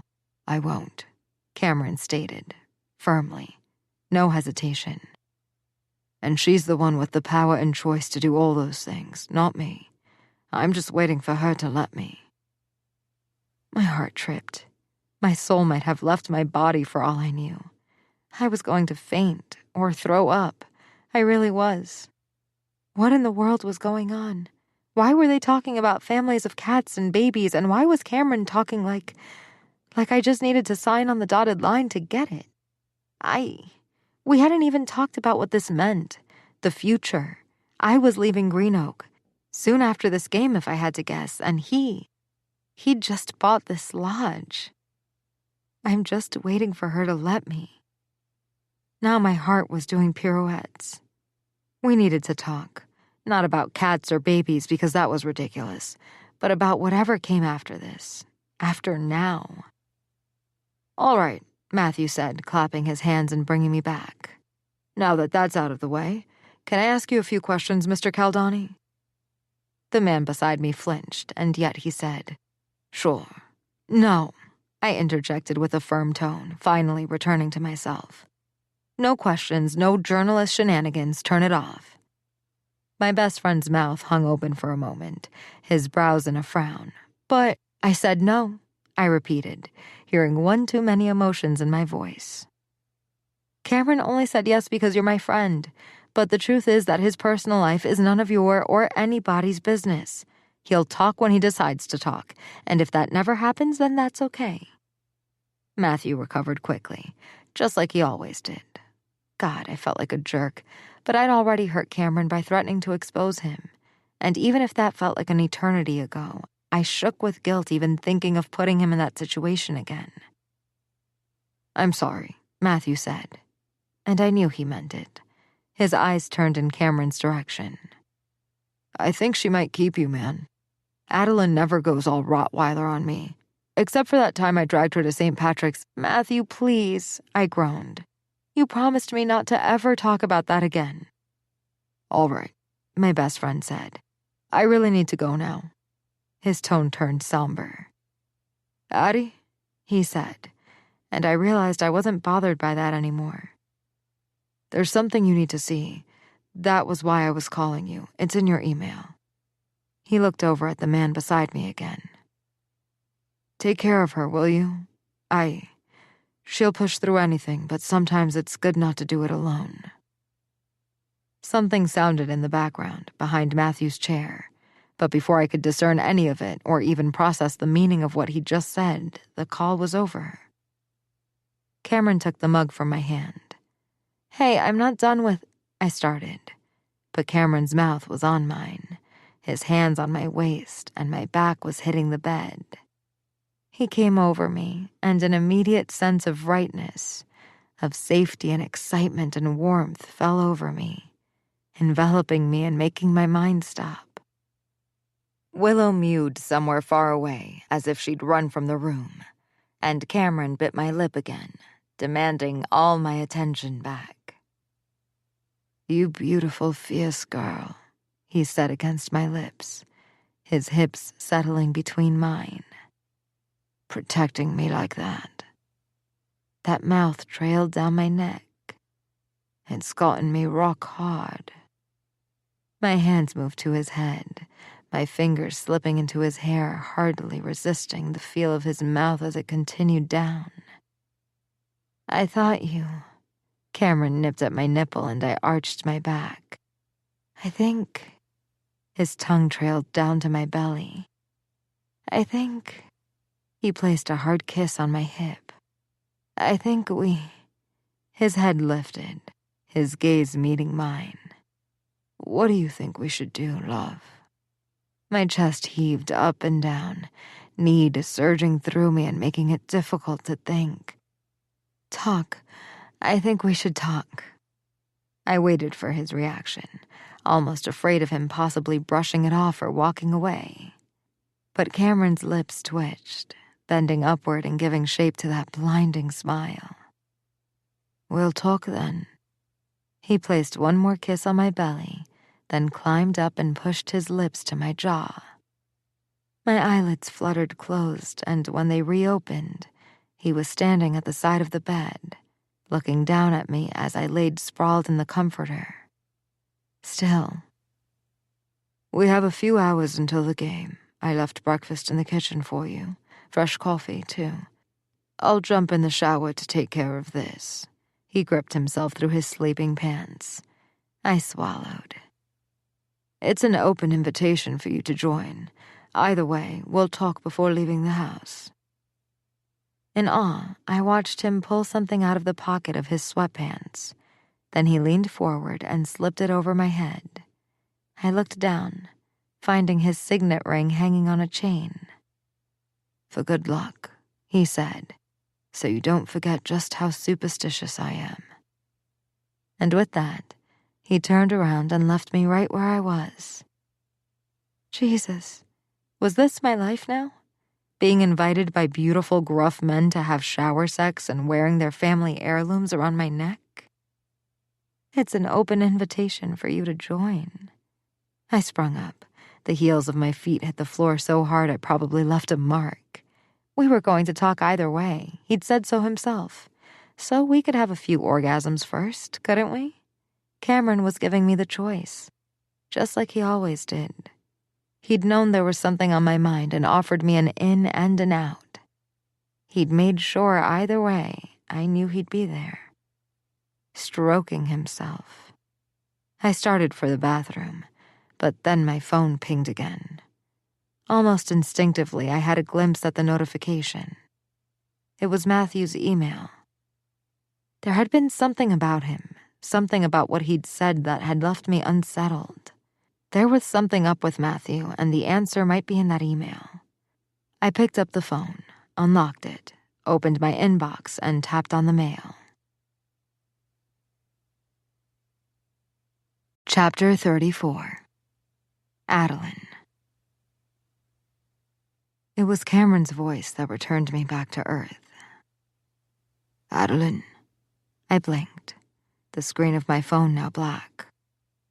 How long had I been staring into blank space? Everything was a blur. I didn't even remember putting on one of Cameron's shirts or coming to the kitchen. I just remembered opening Matthew's email and needing to move, feeling cold, needing a glass of water, needing to breathe. "Adeline," Cameron's voice came again, a panicked edge in it this time. I heard his steps, then his hands were around my face. You need to breathe, love. Was I not breathing? Air got stuck in my throat, making me gasp and giving me an answer. Cameron's eyebrows nodded, concern twisting his expression. He was right. Cameron had been right all this time. This had to be a panic attack. And it was something I shouldn't brush off. I should see someone about it. I probably had triggers I should know about. I need to leave, I croaked. It's my father. Matthew's email. I need to catch a flight back to Miami. His hands fell around my face. He tilted my face back, met my gaze. Breathe. He was right. I needed to do that. That's it, he said, as I limited myself to inhaling and exhaling big pulls of air. Good job, darling. The noise in my head started to quiet down. The thumping in my chest gradually came down. But then new emotions seeped in. Guilt, sorrow, shock. Cameron must have been so scared when he found me like this, so concerned, so blindsided by me. I shook my head. My father is selling the club. The words left me in a gurgle. The pressure in my chest rose. I focused on Cameron's face, on letting the green of his eyes ground me. To David, according to what Matthew has been told by one of the journalists in his network. And it has to be because of me. It has to be because Dad has no other choice after I messed everything up. David's probably blackmailing him in some way, using me as collateral again. He must be exploiting the situation I put the flames in with the video. Otherwise, Dad would never do that. Something crossed Cameron's expression. My father would never sell. None of this is your fault, he said with confidence, determination. That urge to make it better, to take the concern away from me. You hear me? Nothing. You're not responsible.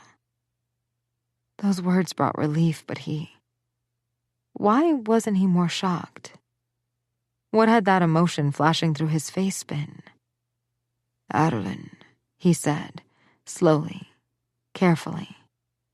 Yesterday. It hit me then. You knew. There was silence, a silence I didn't want to understand. I leaned back. I looked at his face, at that handsome face I loved so much. Yes, I did love many things about Cameron, but I made myself speak through the thick lump lodged in my throat, even if it was just to repeat the same 2 words. You knew. Cameron's expression wavered, but I knew he wasn't going to deny it. He wasn't going to try and play it down either. Cameron wasn't that kind of man. I didn't know for sure. I felt like my legs might double under my weight. My mouth opened and closed wordlessly until I managed to summon my voice. How long have you known? A day, he said. But I didn't really know, not for sure. He retrieved his hands reluctantly, as if he knew I needed the space but was unsure about letting me go. Liam, my former agent, he's the one who heard the rumors. He only mentioned it because the Flames asked about me. The Flames? They asked about Cameron? What else had I missed? Clearly too much. I didn't know, I murmured. But I should have known. All of this. I don't think your father wanted you to know. Cameron answered so simply, so easily that a part of me wished to be mad. But I wasn't. I was confused and hurt. His arm reached out, but he stopped himself. His hand made a fist by his side. It wasn't really an offer, and had it come to that, you would have been the first person to hear before I considered it. But that's not what's upsetting you. He paused. And God, why was I feeling so lost right now? Why did I feel like everyone was keeping me in the dark about my own life? I was going to tell you about the rumors, love, but I'm not going to lie to you. I was going to wait until later today. And that's what I couldn't understand. I should be packing my bags right now. I should be on a flight going back to Miami to fix this, to stop this, to tell my father not to let David manipulate him, that I knew about the bribing, that he shouldn't sell. But instead, I was here, trying to figure out why I felt so heartbroken, betrayed. Needing to think, to order my emotions and the whirling thoughts in my head, I pushed away. I put distance between us and stopped at the counter at the opposite side of the kitchen. A strangled sound left Cameron. I shoved away how horrible that made me feel, how much I hated being the one responsible for such a loud sign of distress. But I couldn't articulate a thought when he touched me. All I felt was him.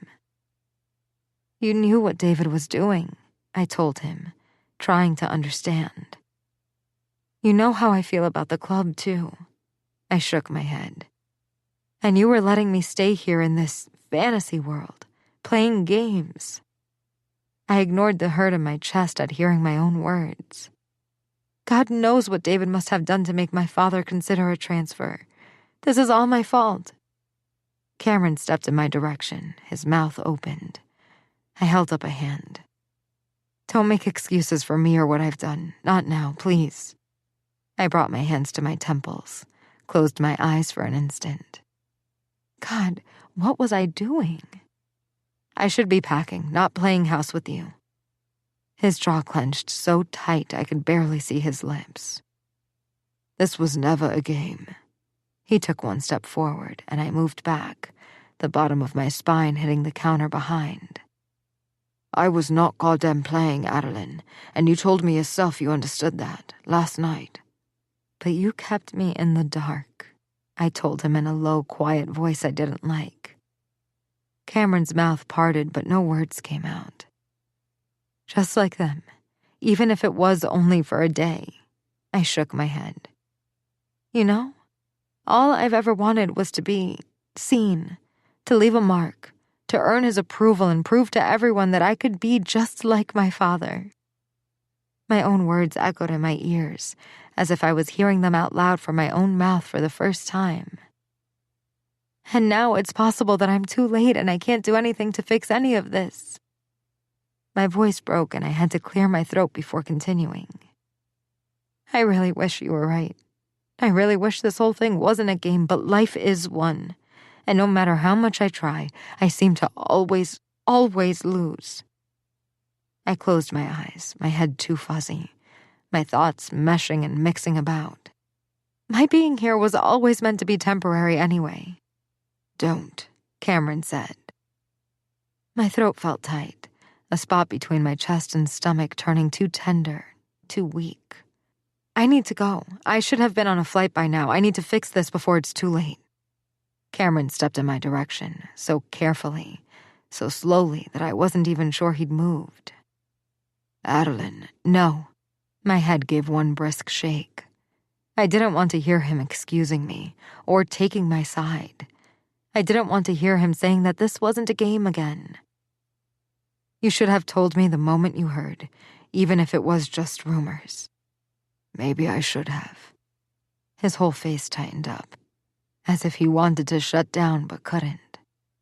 Every emotion started bubbling up to the surface. His nostrils flared. But that's not what I did, so no.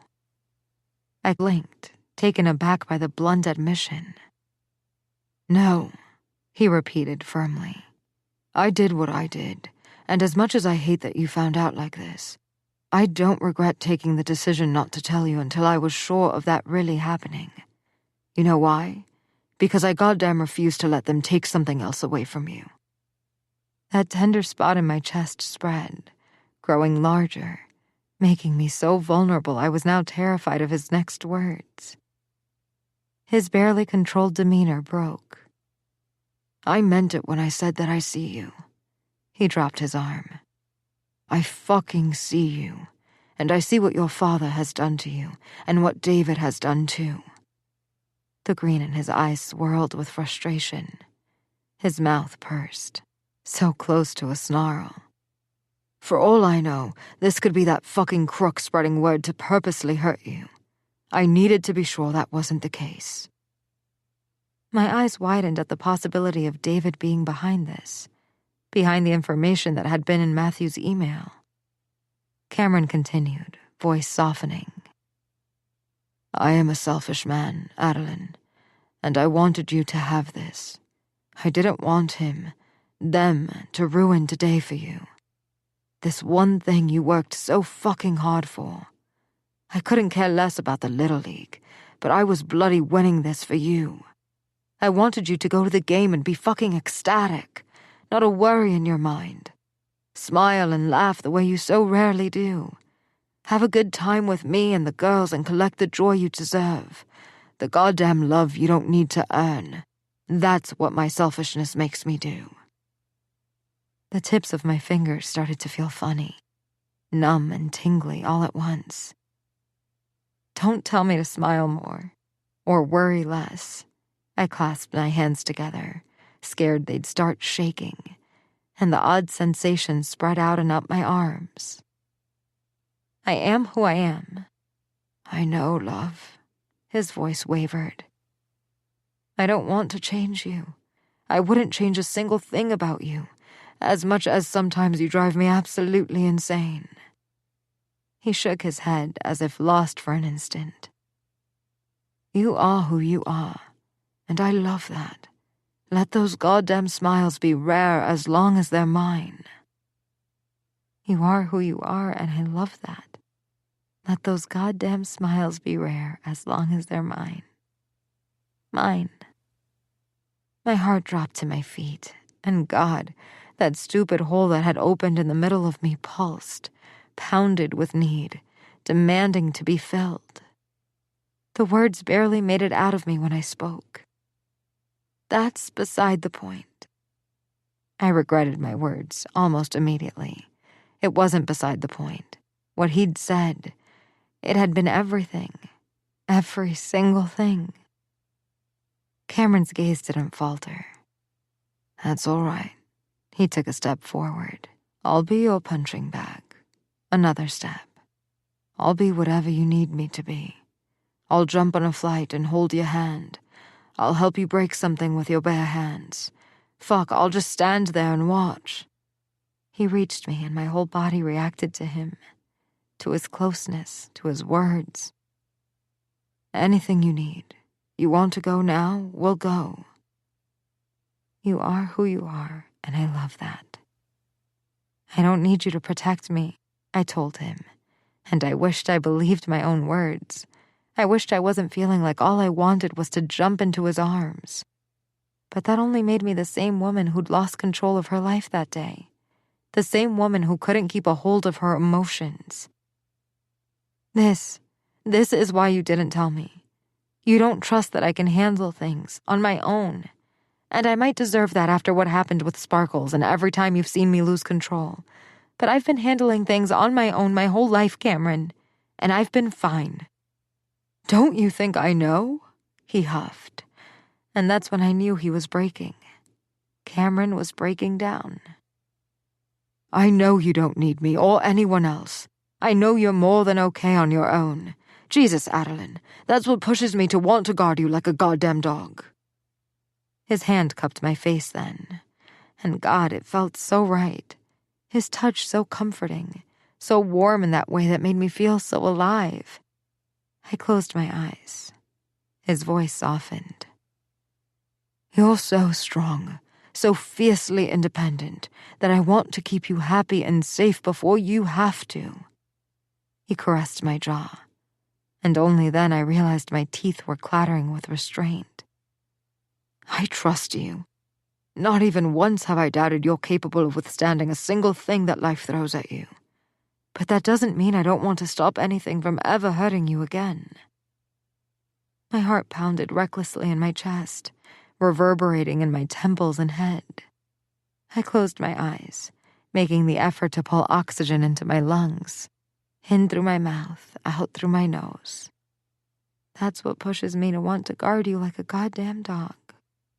In through my mouth, out through my nose. I trust you. But did I trust myself? I opened my eyes. You should take the job with the RBC. It's the opportunity of a lifetime. Another of those strangled sounds left him, and my heart thrummed in my temples now.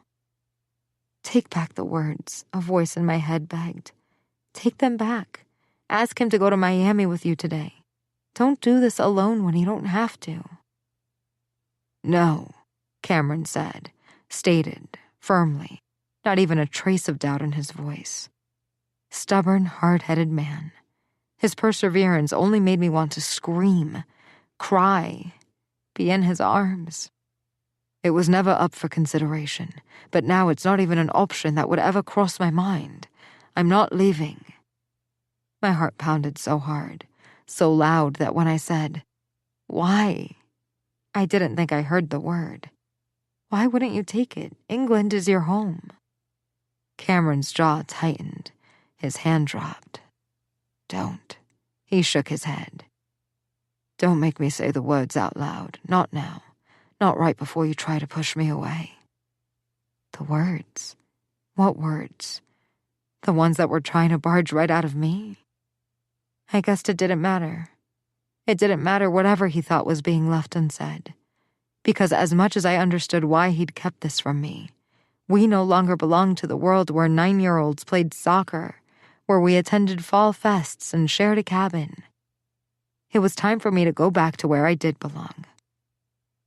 At my silence, Cameron's eyes closed. He only stood there like that for an instant. Then he walked away. There was a long moment in which the only sound was my shallow breathing and his steps as he moved toward the door. And I kept thinking of how much of a mess I'd made for someone who had kept it together for such a long time. For someone who had been accused of not showing enough emotion so many times. Let those goddamn smiles be rare as long as they're mine. I brought my hand to my chest, failing to soothe the tightening vice squeezing my heart. Did you really mean it, love? He asked. And only then I realized he was looking at me from the door. He hadn't left. When you told me you wouldn't mind if I was the one to slay your dragons, something in me broke. Did you mean that? I had meant it, with every ounce of who I was. But everything had changed now. This wasn't about taking his guest room or working with him on the team. It wasn't about accepting needing his touch. The bubble had burst, the fairy tale had torn, and I dropped to the floor with a thump, just like my mother had predicted. This was real life, and my father was selling the club I'd considered home my whole life to the man who'd used me to manipulate him. Chapter 35. Cameron. I'd fucked up. Royally. I never acted without a reason, without a well-thought-out plan. But this time I'd made a mistake. Adeline was right. I shouldn't have decided what was best for her without letting her have a say in it. Even though all I'd wanted was for her to have this one goddamn thing. Even though I knew her, and I knew she'd sacrifice her own happiness. Go to Miami and fix a situation she wasn't responsible for. Those goddamn fuckers were using her like a chess piece in their sick power game, and it made my blood boil. But as much as I wanted to protect her, I had miscalculated. I'd fucked up. And now, I also knew that I shouldn't have left the cabin. I shouldn't have convinced myself that Adeline needed space. I shouldn't have left her and hoped for the best. I should have stayed. Because now Adeline wasn't here. She wasn't coming back to the game, and I didn't know if she was ever coming back. I looked at my feet. The sound of the gathering crowd and the girls nothing but a low buzz. I don't need you to protect me. You don't trust that I can handle things on my own. Christ, I'd been such a moron. She believed that now. I'd led her to believe that. Even when all I think is how strong and brave she is, and how I worry about how little she actually needs me. And now she was on her way to the airport, and I was here, my hands tied behind my back by my own actions. My stomach twisted at the thought of her sitting alone on that plane, not having anyone to squeeze her hand in case she needed reassurance. I whipped out my phone and opened the Flights app, but the reminder of her words brought my fingers to a halt. You don't trust that I can handle things. I trust her with anything I'd had, but would she believe that if I planted myself in Miami? Would she think I was doing exactly what she'd accused me of? Would she tell me I was trying to fight her battles? I expelled a forceful gulp of air, shook my head, locked my phone. I went to put it away, but then pulled it back out and unlocked it. Fuck, I muttered. Bloody fucking hell, I continued, and her face popped behind my eyes. Language, coach, she'd say with that tilt of her lips. It felt like a blow to my face. You absolute toad. I closed my eyes. How could you lie to her? You... Coach Cam? Maria, I said with a shake of my head, steeling myself before turning. Hey, you called me Cam. Maria shrugged a shoulder. You're wearing your special shirt, she told me, as if that explained why. Fuck, not my chest hurt again. That's good. But who is a toad, and who did he lie to? I sighed, incapable of mustering the strength to come up with an answer for her. She narrowed her eyes, but rather than suspicion, she did it with understanding. Is that why Miss Adeline is running late? I thought she'd braid my hair again, like last time. She'd pointed at the side of the field where the team was gathering up. Chelsea brought face paint, so she doesn't need to use her fancy lipstick to draw lines on our cheeks again. Fuck me. I couldn't do this. Air was getting stuck in my throat. I don't think Miss Adeline is coming to the game, Maria. Why? There was an emergency back in Miami, and she had to go. Maria tilted her head. Why aren't you with her then? She asked. And God, it was such a simple question, formulated with such genuine shock, as if there was no other possibility than me being by her side, that it almost brought me to my knees. I blurted out nothing but the truth. I messed up. I made her believe I didn't trust her to handle things on her own. I treated her like the one man I tried to protect her from had. But she'll be back, I heard myself say. She'll come back. You guys are still very important to her. Maria stared back at me while I braced myself. If there was a kid on the team who wouldn't hesitate to wipe this field with my arse, it was her. And I'd deserve it. I had already deserved every scowl and skeptical look she'd thrown my way for how I treated Adeline at the beginning. And I'd take this too. She made a face, then tilted her head. Would braiding my hair make you feel any better? I opened my mouth to decline, but found myself giving her a nod instead. Okay, she said with a sigh, before taking my hand and dragging me all the way to the bench. Sit here, she ordered, and down I went. She stood in front of me. I hope you're better at it than Tony.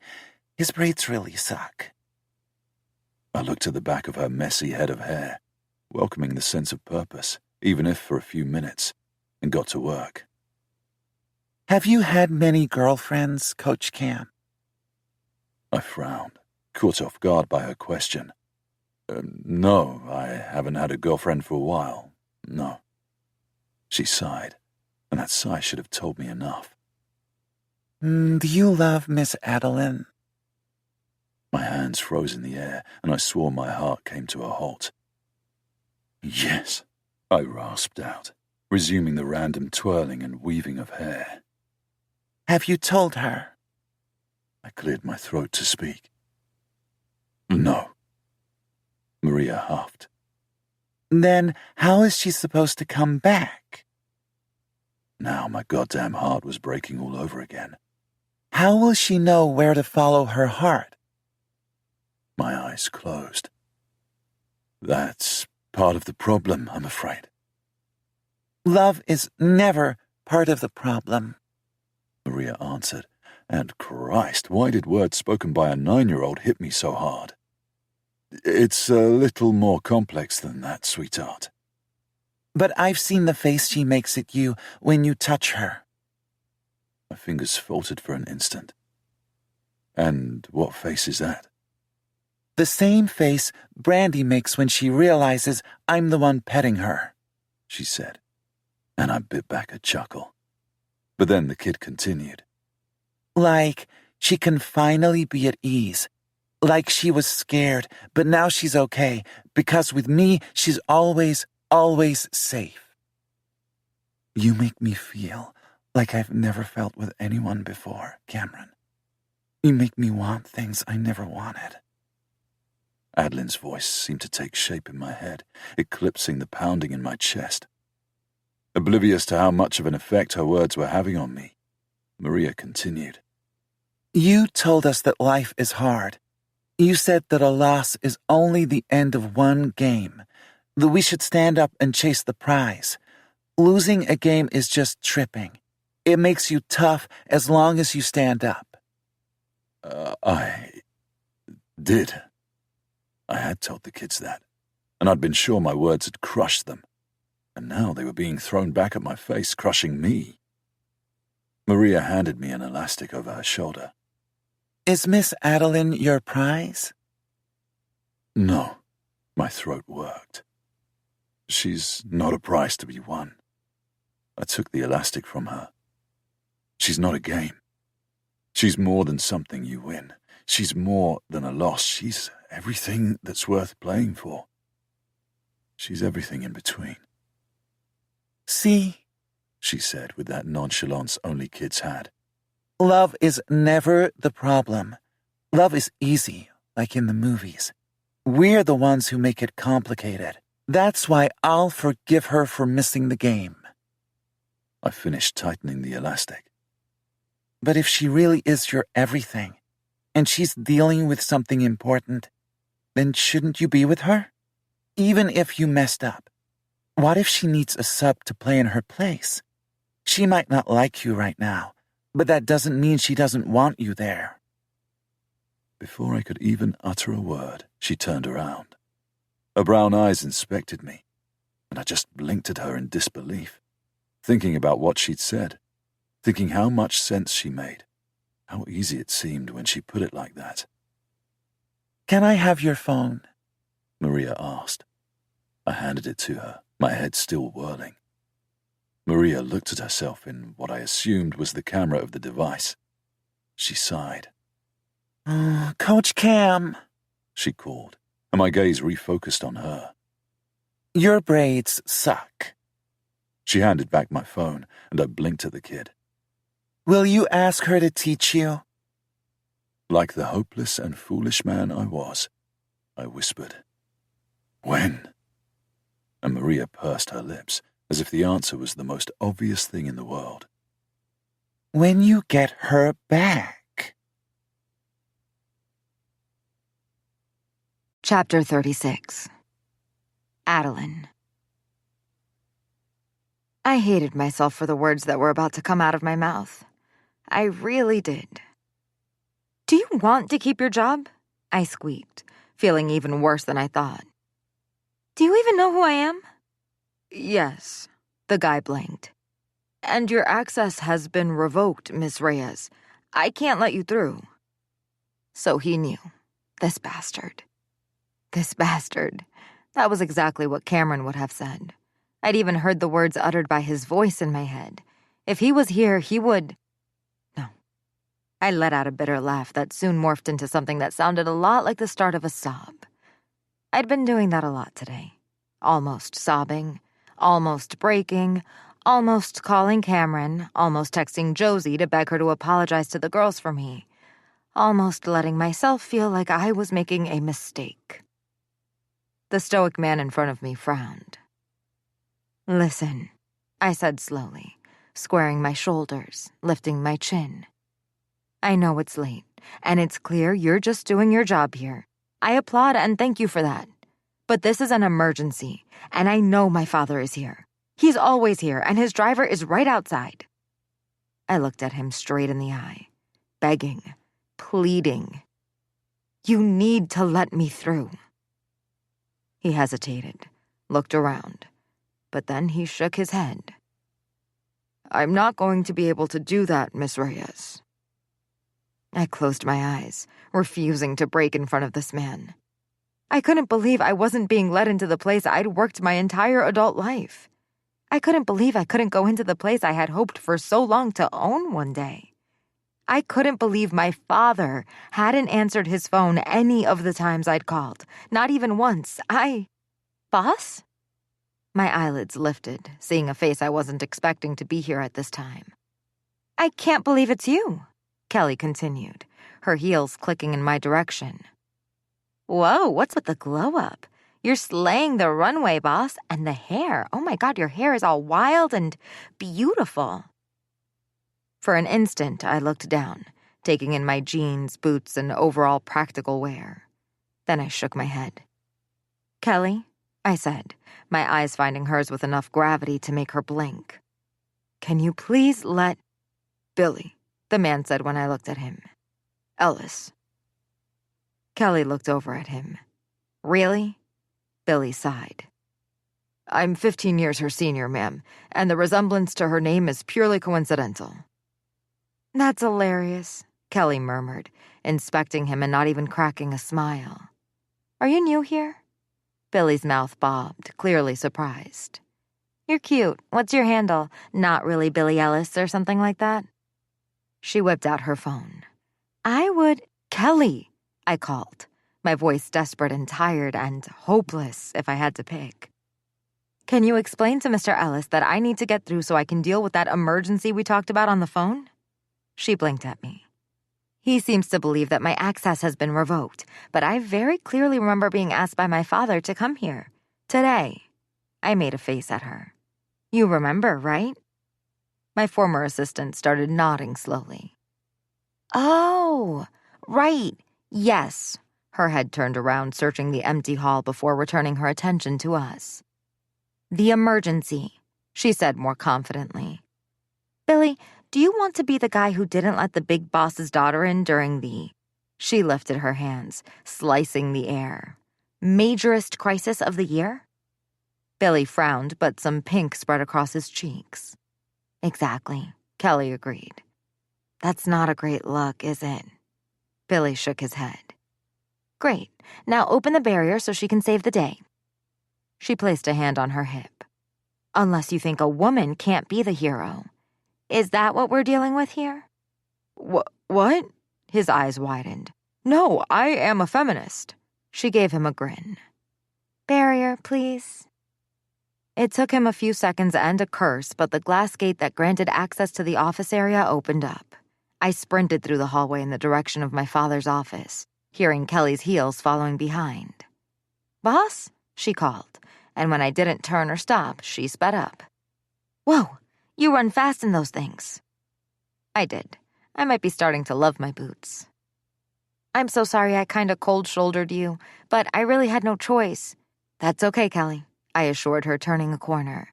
Okay, phew, she answered, now a little breathlessly.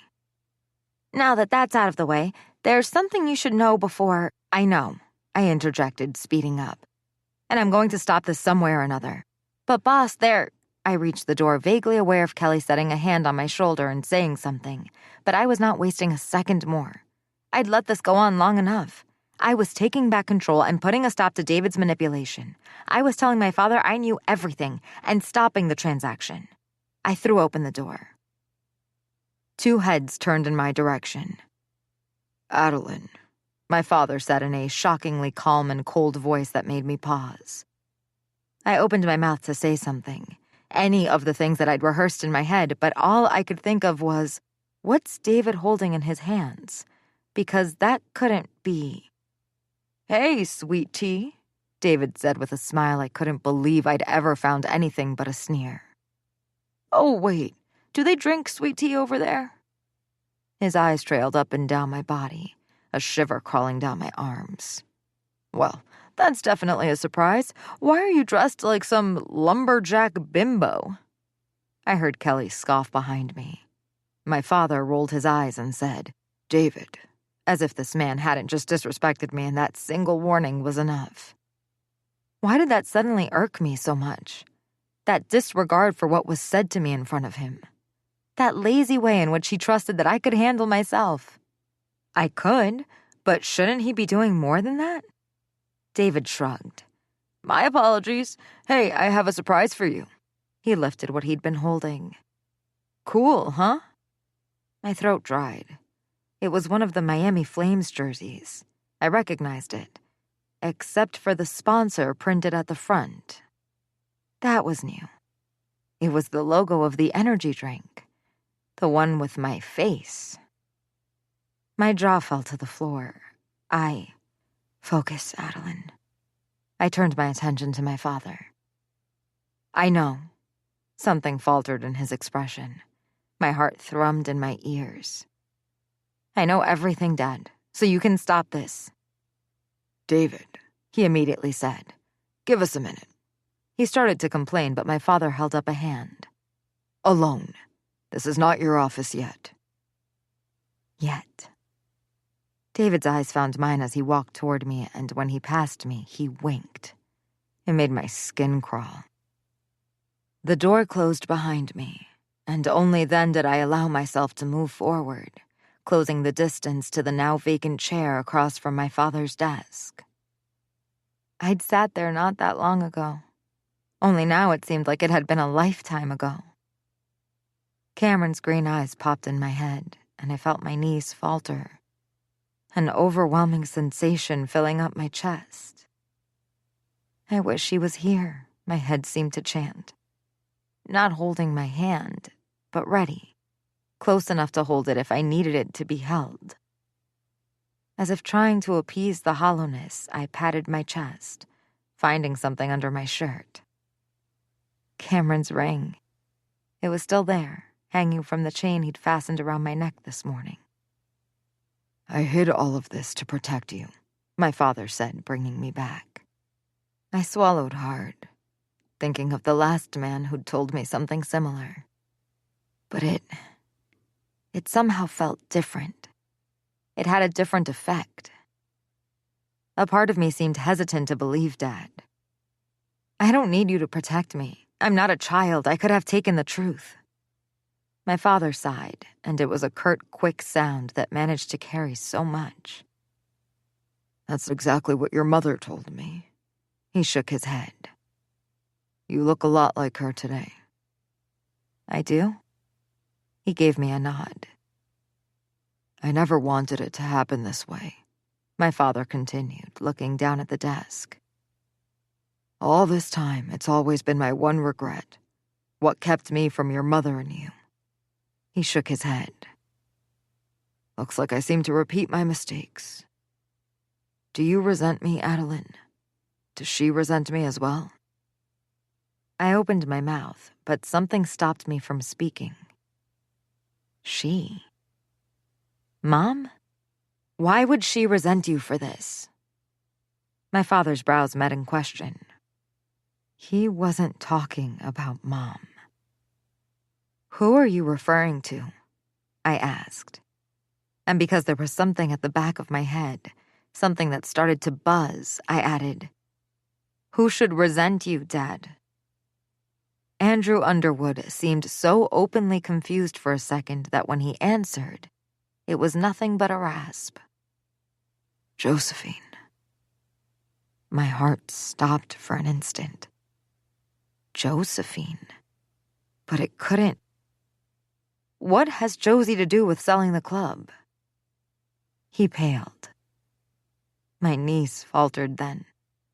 I leaned my hand on the chair, gaping at him, taking in his expression. He looked like a ghost. And that reminded me of what my mother had said. The letters. Your father has secrets. Then more started toppling in, flooding me with memories, facts that hadn't been pieced together. You'll leave tomorrow on an assignment. It's something I've actually been thinking about for a while. There's some kind of a guardian looking over Green Oak. Robbie doesn't like to talk about it, but he was, and maybe still is, in a lot of debt. You're Green Oak's angel investor. My throat worked, but the lump remained lodged there, making it hard for me to speak. I clutched Cameron's ring. Then something else Josie had said that day barreled right into me. Something that couldn't mean what I thought it did, but it had to. What are you trying to tell me? Why did you bring up Josie? I need to hear it out loud. He stared at me, and then he said, Josephine is your half-sister. And the confirmation felt like a bucket of water had been thrown in my face. She's my daughter, he added, and there wasn't a trace of guilt in his voice or his face. There wasn't shame or remorse, longing. There was nothing at all. I thought you'd realized, he said. I thought that was why you were here and what had prompted that dramatic entrance. You said you knew everything. I didn't think I could breathe. I had a sister, a half-sister. Dad had another daughter. You thought I knew about Josie. But you... My gaze roamed around his face. It was impassive. You're not surprised or angry. You're fine. My head was whirling, shooting thoughts left and right, piecing things together and tearing others apart. I gasped for air. Were you hoping I'd find out about Josie? But it couldn't be, could it? Was that why you shipped me off there? Yes and no, he admitted quickly, far too quick for me to process. I sent you there because Green Oak seemed like an experience you could benefit from, but I'd be lying if I said I didn't assume you'd put it together. He shrugged. I guess I was wrong. His words reverberated in my head as I stared into my father's eyes. They were Josie's light blue eyes, only they lacked everything hers had. A powerful emotion rippled through me at the realization, at how obvious it had been, at how he'd just put me down for not piecing it together. He always did that, put me down, hid things. You guess you were wrong? I repeated, something rioting in my chest, something that had nothing to do with how I'd just been heaving for a breath. You sent me out there knowing I might find out about a half-sister you've been hiding from me, knowing I'd interact with her, possibly befriend her, and you shrug it off like that? Once more, I thought that was why you were here, he said. And God, there was so much noise in my ears, my head. I couldn't think. I missed Cameron's hands anchoring me to the world. I've been expecting this for a while now. I briefly closed my eyes, gave myself a few seconds to sieve through the surge of ugly and overpowering emotions climbing up and down. I was here because I heard rumors of you selling the flames, to David, because I know about him using you, using me, because I thought I was somehow responsible for him forcing your hand. He sighed. It's late. Let's go home and continue this some other time. There's no stopping the sale of the club anyway, but I'm sure you'll have questions about that. I'll ask my driver to drop you off at your apartment. The rush of blood in my ribcage, my head at his words, had been so loud that for a second I'd thought I hadn't heard him right. It was impossible, after all, that someone broke this kind of life-changing news to his own daughter and then followed it up with that. My head lifted, and what had been a scattered mind focused. No, I all but spat, taking in the blank expression on his face. You're not dismissing me like this. I've given up a lot to be here right now. I'd let the girls down, left a heartbroken Cameron behind. He checked his watch again. It's late, Adeline, he said slowly. And you're clearly rattled and in no shape to have a discussion. I'm doing this for your own good, just like everything else. You mean hiding I have a sibling or asking David to marry me in exchange for a job, as if I was nothing but cattle being traded? His jaw clenched. That's an exaggeration. A clarity that hadn't been there all these years crystallized. What else then? Maybe it was the way you overlooked my efforts to impress you, to earn your approval and respect. Was that for my own good? I never overlooked you, Adeline. Then why? I asked him, my voice terrifyingly calm. Why would you offer your daughter to a horrible man? Why would you let him play us both by not telling me when you should have? I had to find out from his own lips during the anniversary of the club. How is any of that protecting me? How is sending me off, banishing me doing that? You never checked on me, not once. I brought my hand to the middle of my chest. You're my father. My father nodded his head slowly, then let out a chuckle I didn't understand. So that's what made you get like that and attack Sparkles? Good God, Adeline, it almost cost me the club. All semblance of hope still in me vanished. That's all you have to say, I said, not asked, because I didn't need an answer. He'd given me one. I shook my head. It wasn't about me, was it? Nothing was. Everything I do is for us, he said, something getting through to him. David threatened going to some gossip site with the story of our arrangement if I took the VP position from him. The sponsors, too. But that's water under the bridge.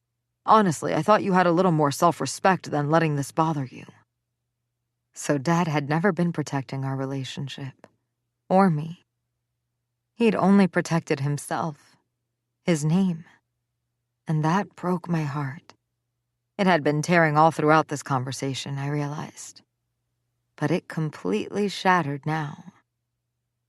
Silence fell in the office for a long moment. I couldn't believe I'd come here, broken the girl's trust, missed out on today. I'd taken 100 steps back, and it made my chest hurt like it never had. I clutched Cameron's ring in my fist. How much debt is the Vasquez farm in? I didn't need to say more. I knew my father understood. Big debt. I nodded my head. Josie, how did it even happen? My father's eyes narrowed, and any other time that look would have been enough to silence me. But I suddenly didn't care. I didn't want his respect. I only wanted answers. I always made sure Josephine was taken care of growing up. I provided for her. I invested in the town so she didn't have to grow up in the same sad place where I was born. He lets people believe he's from Miami, but he's not. Those had been Mom's words. And that's how the next and last piece of the puzzle fell into place. Dad was from Green Oak.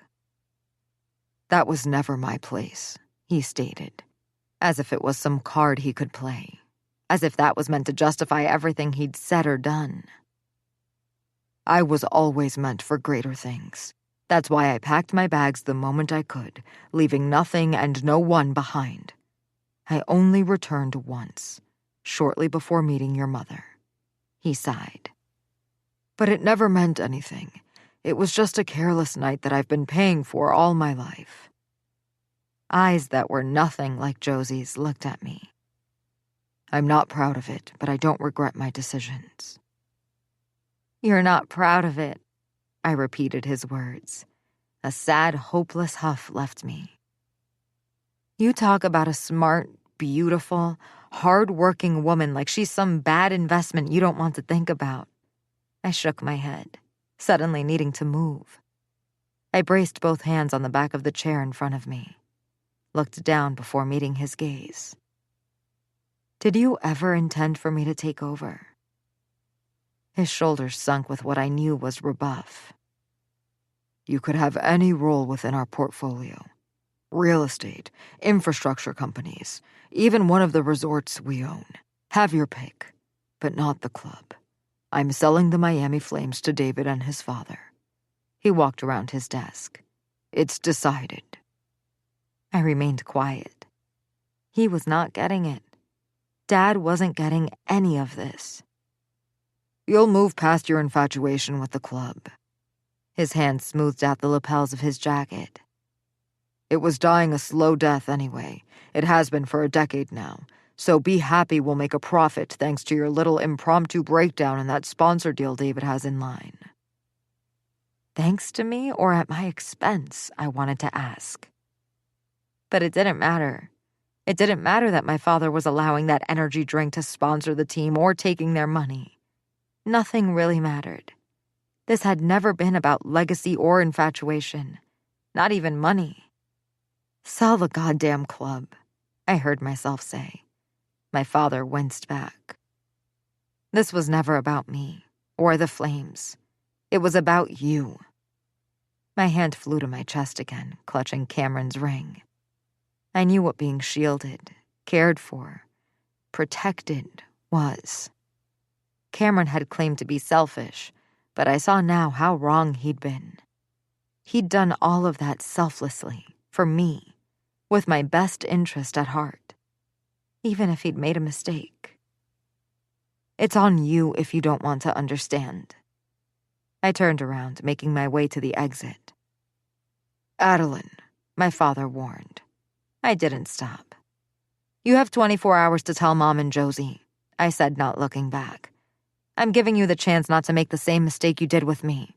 And if you don't tell them, I will. I came to a stop in front of the door. You're also relieving all of the current Vasquez debt. I guess it won't hurt with all that profit my breakdown made you. I opened the door, no hesitation, only one goal in mind. And when I spoke next, it was with one thought, one man, one plan in mind, and one foot on the other side. At the beginning of the rest of my life. Oh, and in case it wasn't clear, I resign. Chapter 37. Cameron. I pressed the phone to my ear, feeling my knuckles crack. Pick up, I begged, prayed. Come on, love, pick up the phone. When the voice I was dying to hear never came, I cursed under my breath. I hung up, stopping myself from throwing the damn thing out of the cab window. Christ, where was she? Had something happened? Why wasn't she picking up her phone? It was so goddamn late and My phone rang. I picked up immediately. Cameron, Adeline said. My name off her lips flew straight to my gut, chest, heart. Cam! Where are you? I heard myself bark. I closed my eyes. This wasn't the way to win her back. To grovel like I was determined to show her I trusted her. Where are you, love? I need an address. Voices in the background got through. A female one and a male one. Was she listening to me? Adeline! Oh, God, you're not going to believe this, she said. And why was her voice breaking? My father, Oh, God, I've been so stupid. I wish you were here. I'm in Miami. I'm coming to you right now, but I need you to tell me where you are. Something that sounded a lot like a sob left her, and Christ, my fingers tightened around the phone in my hand. Adeline spoke. I'm on my way out of the Miami Flames grounds. I was going home when I saw all your missed calls. Can you wait there for me? For the first time in hours, I breathed a little easier. Don't go home yet. I'm coming to you. Just wait for me. Please. But, she started. But I was already barking at the driver. Can you drive faster? The guy shot me a glance. I'll pay you double. He throttled the engine. I'm almost there, love. My hand tightened around the phone. I know you didn't need me today, but fuck, Adeline. I hated how you left. I hated not knowing if you'd come back. I think I need to hold your hand, make sure you're okay. Just do this for me, please. Don't go to your apartment yet.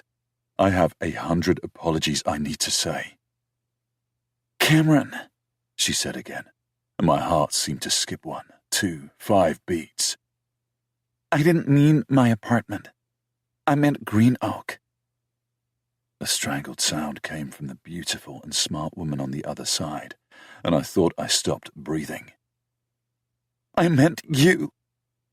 I spotted what without a doubt were the facilities. When we entered the parking lot, I told him, "Stop the car!" I pulled more money than I'd promised him out of my wallet and clasped it to his shoulder. Sir, you can't! Oh, but I could. I flung open the car door and ran the few yards to the entrance of what had to be the offices. I dashed through the glass doors, and there she was. Adeline. My Adeline. She was right there, like I'd asked, with her phone at her ear and an expression of concern. I realized I hadn't hung up. Our eyes met across the big hall. Her lips wobbled for an instant, and then she was on the move. Fuck. Not once in my life had I felt an urgency this powerful, this strong, to wrap my arms around someone gunning in my direction at that speed. Adeline landed against my chest, and I brought her to me, into me, everything finally quieting down.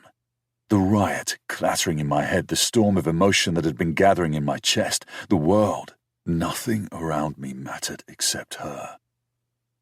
This is where I meant, she said against my neck. It's you, Cameron. I was coming back to you. My hand closed around the back of her head, my fingers slipping into her hair. I tugged so she would look at me. I'm so goddamn sorry. Tell me you forgive me, please.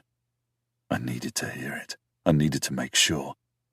Tell me you'll give me the chance to show you that I trust you and only want what's best for you. Don't let this go before I've gotten the chance to show you how good we can be together. She smiled, and it was the most beautiful thing I'd ever seen. Only if you tell me the words. The ones you didn't want to say. I swallowed. Then, slowly, almost as if I was scared she would disappear, I closed the distance between our mouths, taking her lips with every single ounce of who I was. I told her with everything I had. And only when I knew she'd felt them, I said, "Because I fucking love you." I pressed my forehead to hers. "Because I'm crazy about you and fuck, Adeline. I'll buy the flames for you, if that's what you want. I'll sit back and watch you conquer the world. I don't know how to express how much I care and want you. I've given myself to you, but if that's not enough, then I'll do anything." I fucking love you too, Cameron Caldani, she whispered against my lips. And I only need you. Before I was ready, she pulled away, taking something out of her shirt. My ring dangled off the chain around her neck, and I knew then that I'd marry this woman one day. I'd give her the cats, the babies, a farm of terrifying baby goats if she wanted one. I'd do anything in my power to get that chance. I knew with every ounce of who I was. There's so much I need to tell you, she said, a shadow crossing her expression. Starting with how wrong I was about pushing you away and thinking you didn't have my best interest at heart, but... She swallowed. Wait. Oh my God. Did we win? Will the girls forgive me? That we did me in. I took her mouth again, tasted her on my tongue. I knew she wanted the answer, but I wanted her, and I was selfish enough to take it when I could. We came up for air, her lips swollen and her eyes glazed. The girls will come around, and the Green Warriors are the winners of the 6 Hills Little League. The story will be all over the local press tomorrow, county and state. Her eyes widened. I called them myself. When they heard who I was, Adeline's mouth parted. You did what? Her throat was cleared, making us turn.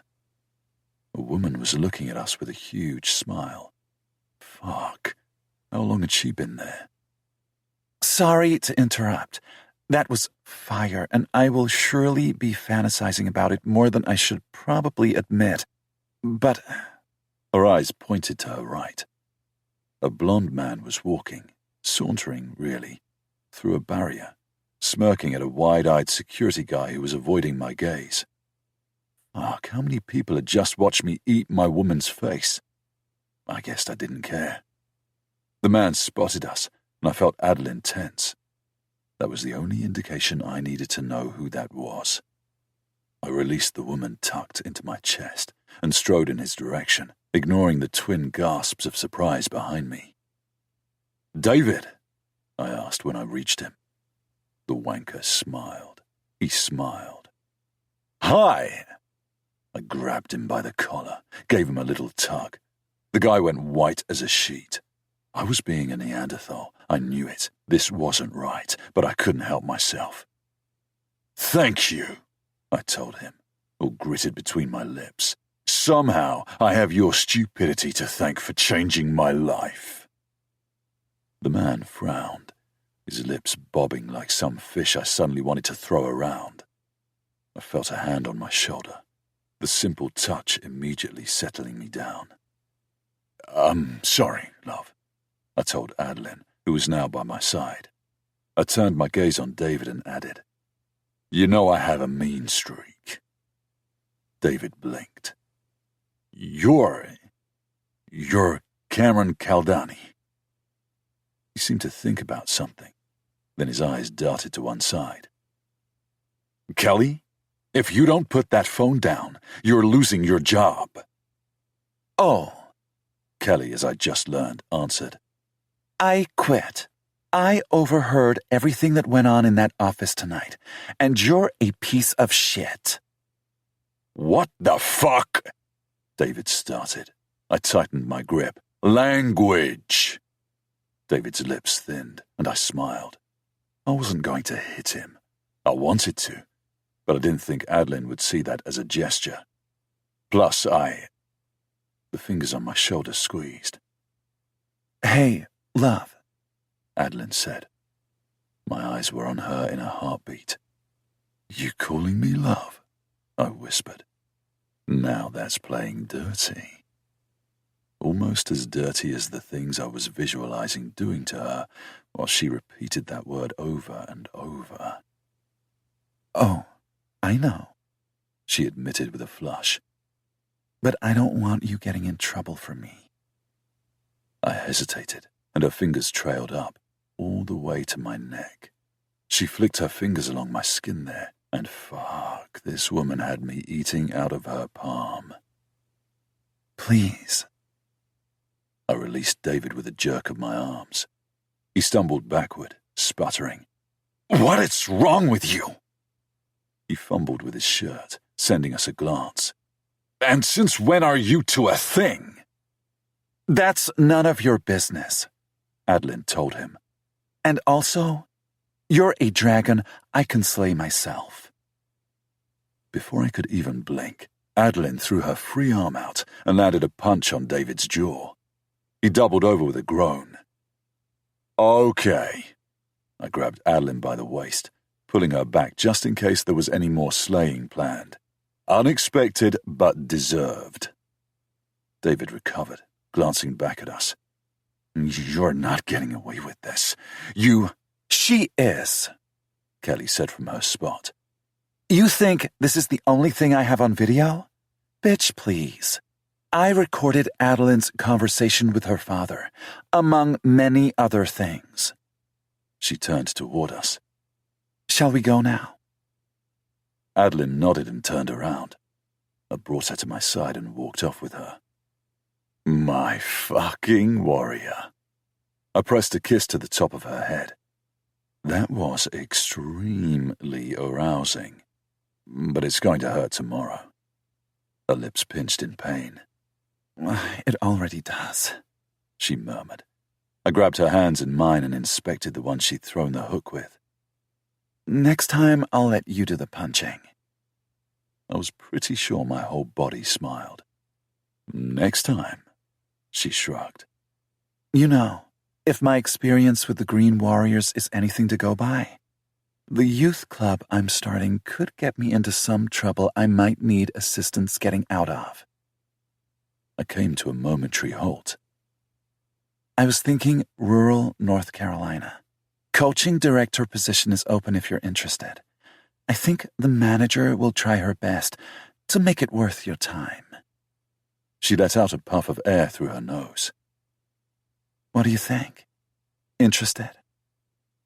Before I knew what I was doing, her hand was to my mouth. Interested? I pressed my lips to the back of her fingers. I'm ravenous, love. Those beautiful brown eyes sparked with happiness and a world of possibility, making my heart want to pound out of my chest and into her hands. In that moment, I was hopelessly, thoroughly hers. Tell me the words, I pleaded, needing to hear them again. Every day that was to come, every night, I wanted her tucked against me. I fucking love you, Cameron Caldani, Adeline said. I fucking loved her too, with everything I had. And when she gave me the most breathtaking smile, I knew, with a conviction I'd never felt before, that with this woman by my side, I'd be in for the fiercest, most beautiful game of my life. One where losing wasn't in the odds, and one that kicked off today, with this woman's smile and her in my arms. Epilogue.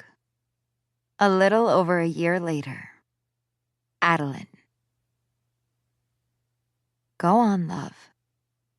He didn't need to say the words. I could see them written in his face. It was one of the things I loved about him, about us, the way we didn't need to utter a word to know what the other one was thinking. A touch was enough. A brush of hands, a glance, a tilt of the head, a twitch at the corner of his lips, a subtle change to the green of his eyes. Or, in this case, as Cameron stood in front of the goal during the 1-year anniversary of the Warriors Soccer Youth Club, the start of a lopsided smile. We were on the grass, kicking off the celebration with a one-on-one as per popular demand. Cameron's gloves were still very much hung up, literally, as we had them on the wall in our office.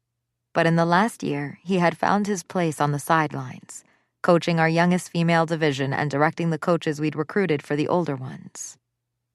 He was still attending therapy sessions on the regular to help him deal with the repercussions of the break-in, but Cameron was no longer so reticent about standing tall in the middle of crowds or attracting attention.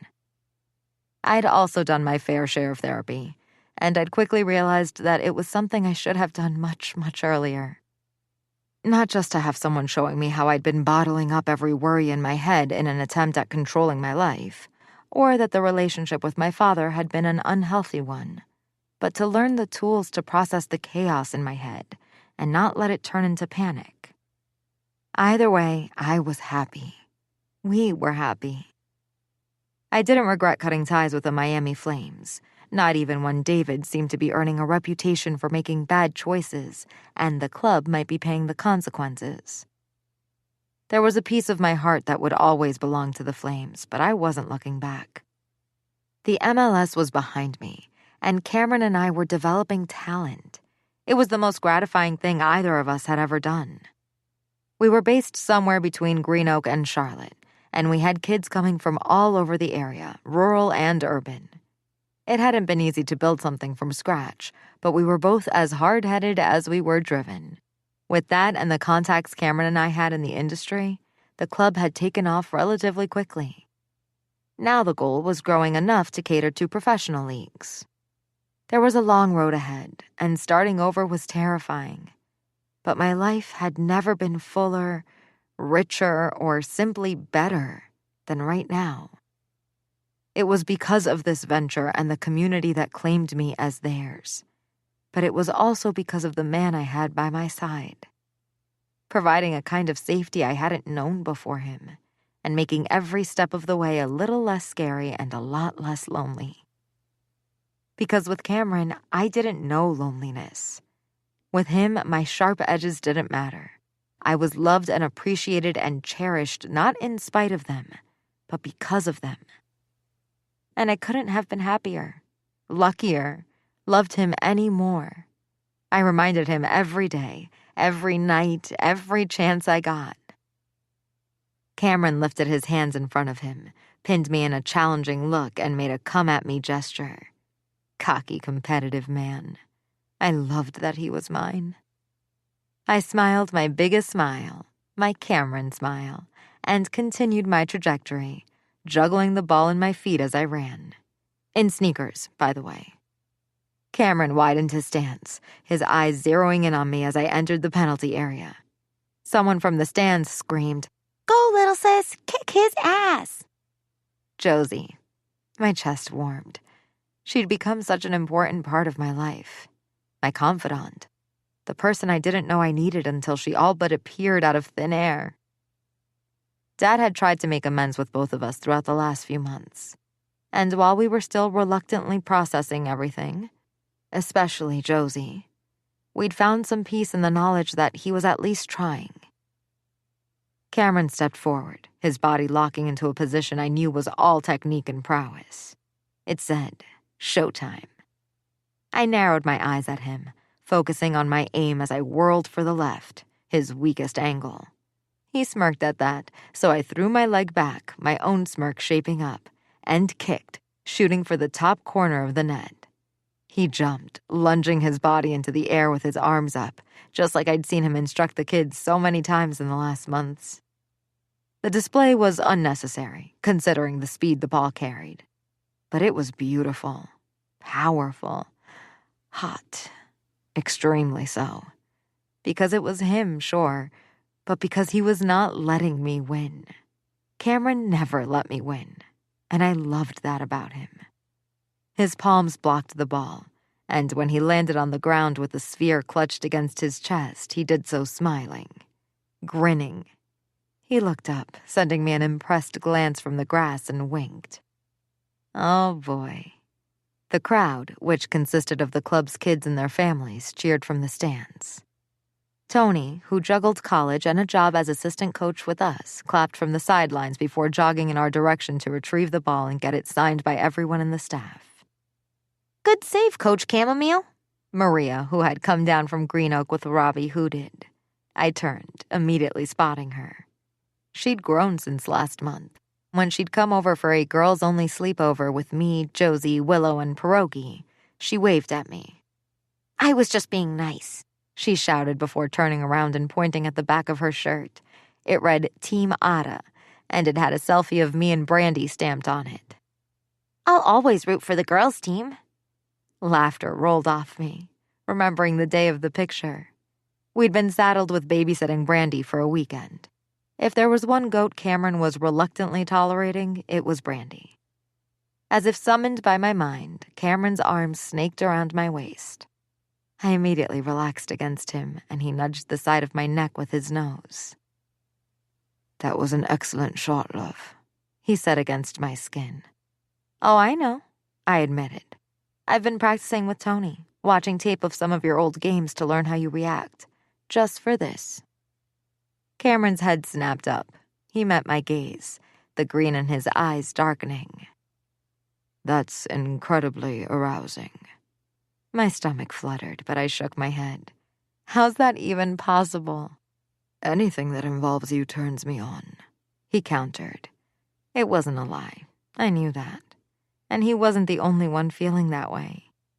Him touching me right now, his arms around me, his scent deliciously floating into my lungs, the feel of his body standing so close. It was all making my blood swirl. His tongue peeked out and he wetted his lips. "Do you think we could sneak out without being noticed? Let's say, right now?" I'd love nothing more. "We're in the middle of a party," I said a little too breathlessly. "We literally kicked it off just now, and we're supposed to make speeches." Cameron hummed deep in his throat. "How about in 10 minutes? I let out a laugh. 15? Your office or mine? You're impossible. The corners of his lips kicked up. Impossibly in love with you. Damn it. I kissed him. I couldn't not kiss him when he said those things. Cameron immediately rearranged me in his arms and took over with a throaty groan. He parted my mouth with his, making my back arch and me climb on my tiptoes. God, I loved when he did that. It quieted everything, made the world around us disappear. So, he whispered against my lips when we came up for air. 5 minutes? 1? Right now? It'll be fast. His mouth came to my ear. Fast and hard. My eyes fluttered closed, but I shook my head. I cupped his face with both hands and made him look straight at me just so he'd stop whispering dirty words in my ear with a crowd swirling around. I fucking love you, Cameron Caldani, I told him, and his face immediately softened.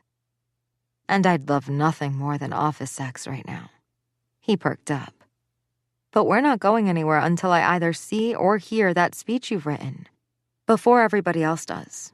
I don't want figures of speech or sports metaphors that make children cry. It has happened one too many times. A small frown shaped his brow. Last time it wasn't my fault. Tony encouraged me to phrase it like that. Well, Coach, maybe you shouldn't rely on a 19-year-old then. Rely on your boss instead. I'll never steer you wrong and always tell you when your wording sucks. His jaw clenched. That's not helping with the hard-on, love. That brought heat to my cheeks, but I rolled my eyes. We're surrounded by people. Stop talking about your heart. A throat was cleared behind me. Josie was there, a cringy expression on her face. Why do I always walk in on you while you're either about to have sex or talking about sex? Cameron laughed, openly and freely, like he couldn't care less about scandalizing Josie. Truth was, I knew he didn't. I opened my mouth, but a groan came from the phone I hadn't seen Josie holding up. My phone. I'd given her my things before jumping on the grass for the kickoff. A voice spoke. Not exactly excited to hear how one of my idols riles my best friend. Matthew? I asked. Josie made a face and turned over the phone. Matthew's face filled the screen. He kept calling you, so I picked up, she explained. Does he always talk this much? No wonder you've never invited him for a visit. A huff came from the phone. I talk too much? You just gave me a 10-point list of reasons why you're Adeline's new best friend. Because I am, Josie pointed out with a smile. I'm also more than just that. I'm her sister, so game over for you, I guess. She glanced up at me and mouthed, he's cute, but annoying. Matthew exhaled loudly. I can read lips, and I just saw you doing that.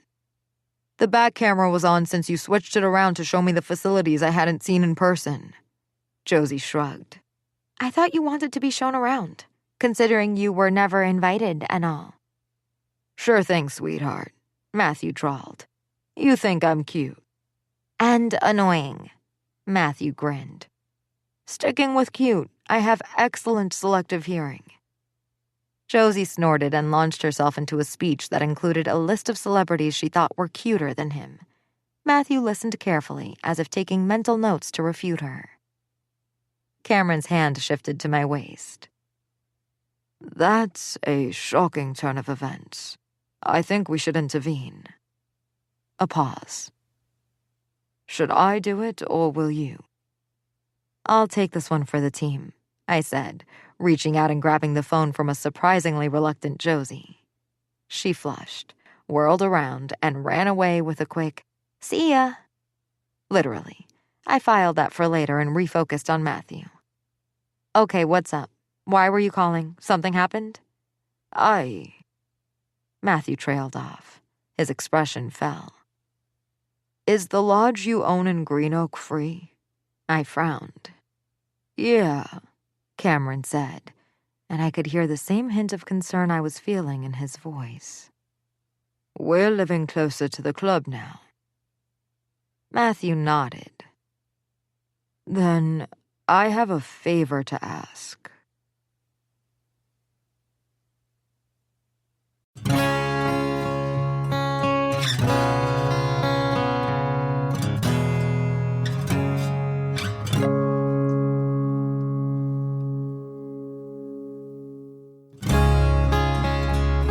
The Long Game, a novel, was written by Elena Armas and read by Frankie Corzo and Shane East. Editing and post-production by Common Mode, Paul Fowley, Technical Director. This has been a presentation of Simon & Schuster Audio.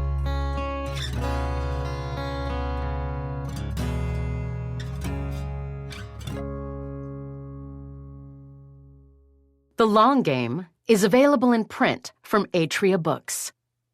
Also available from Simon & Schuster Audio, The American Roommate Experiment, written by Elena Armas and read by Jennifer Jill Araya and Noah B. Perez.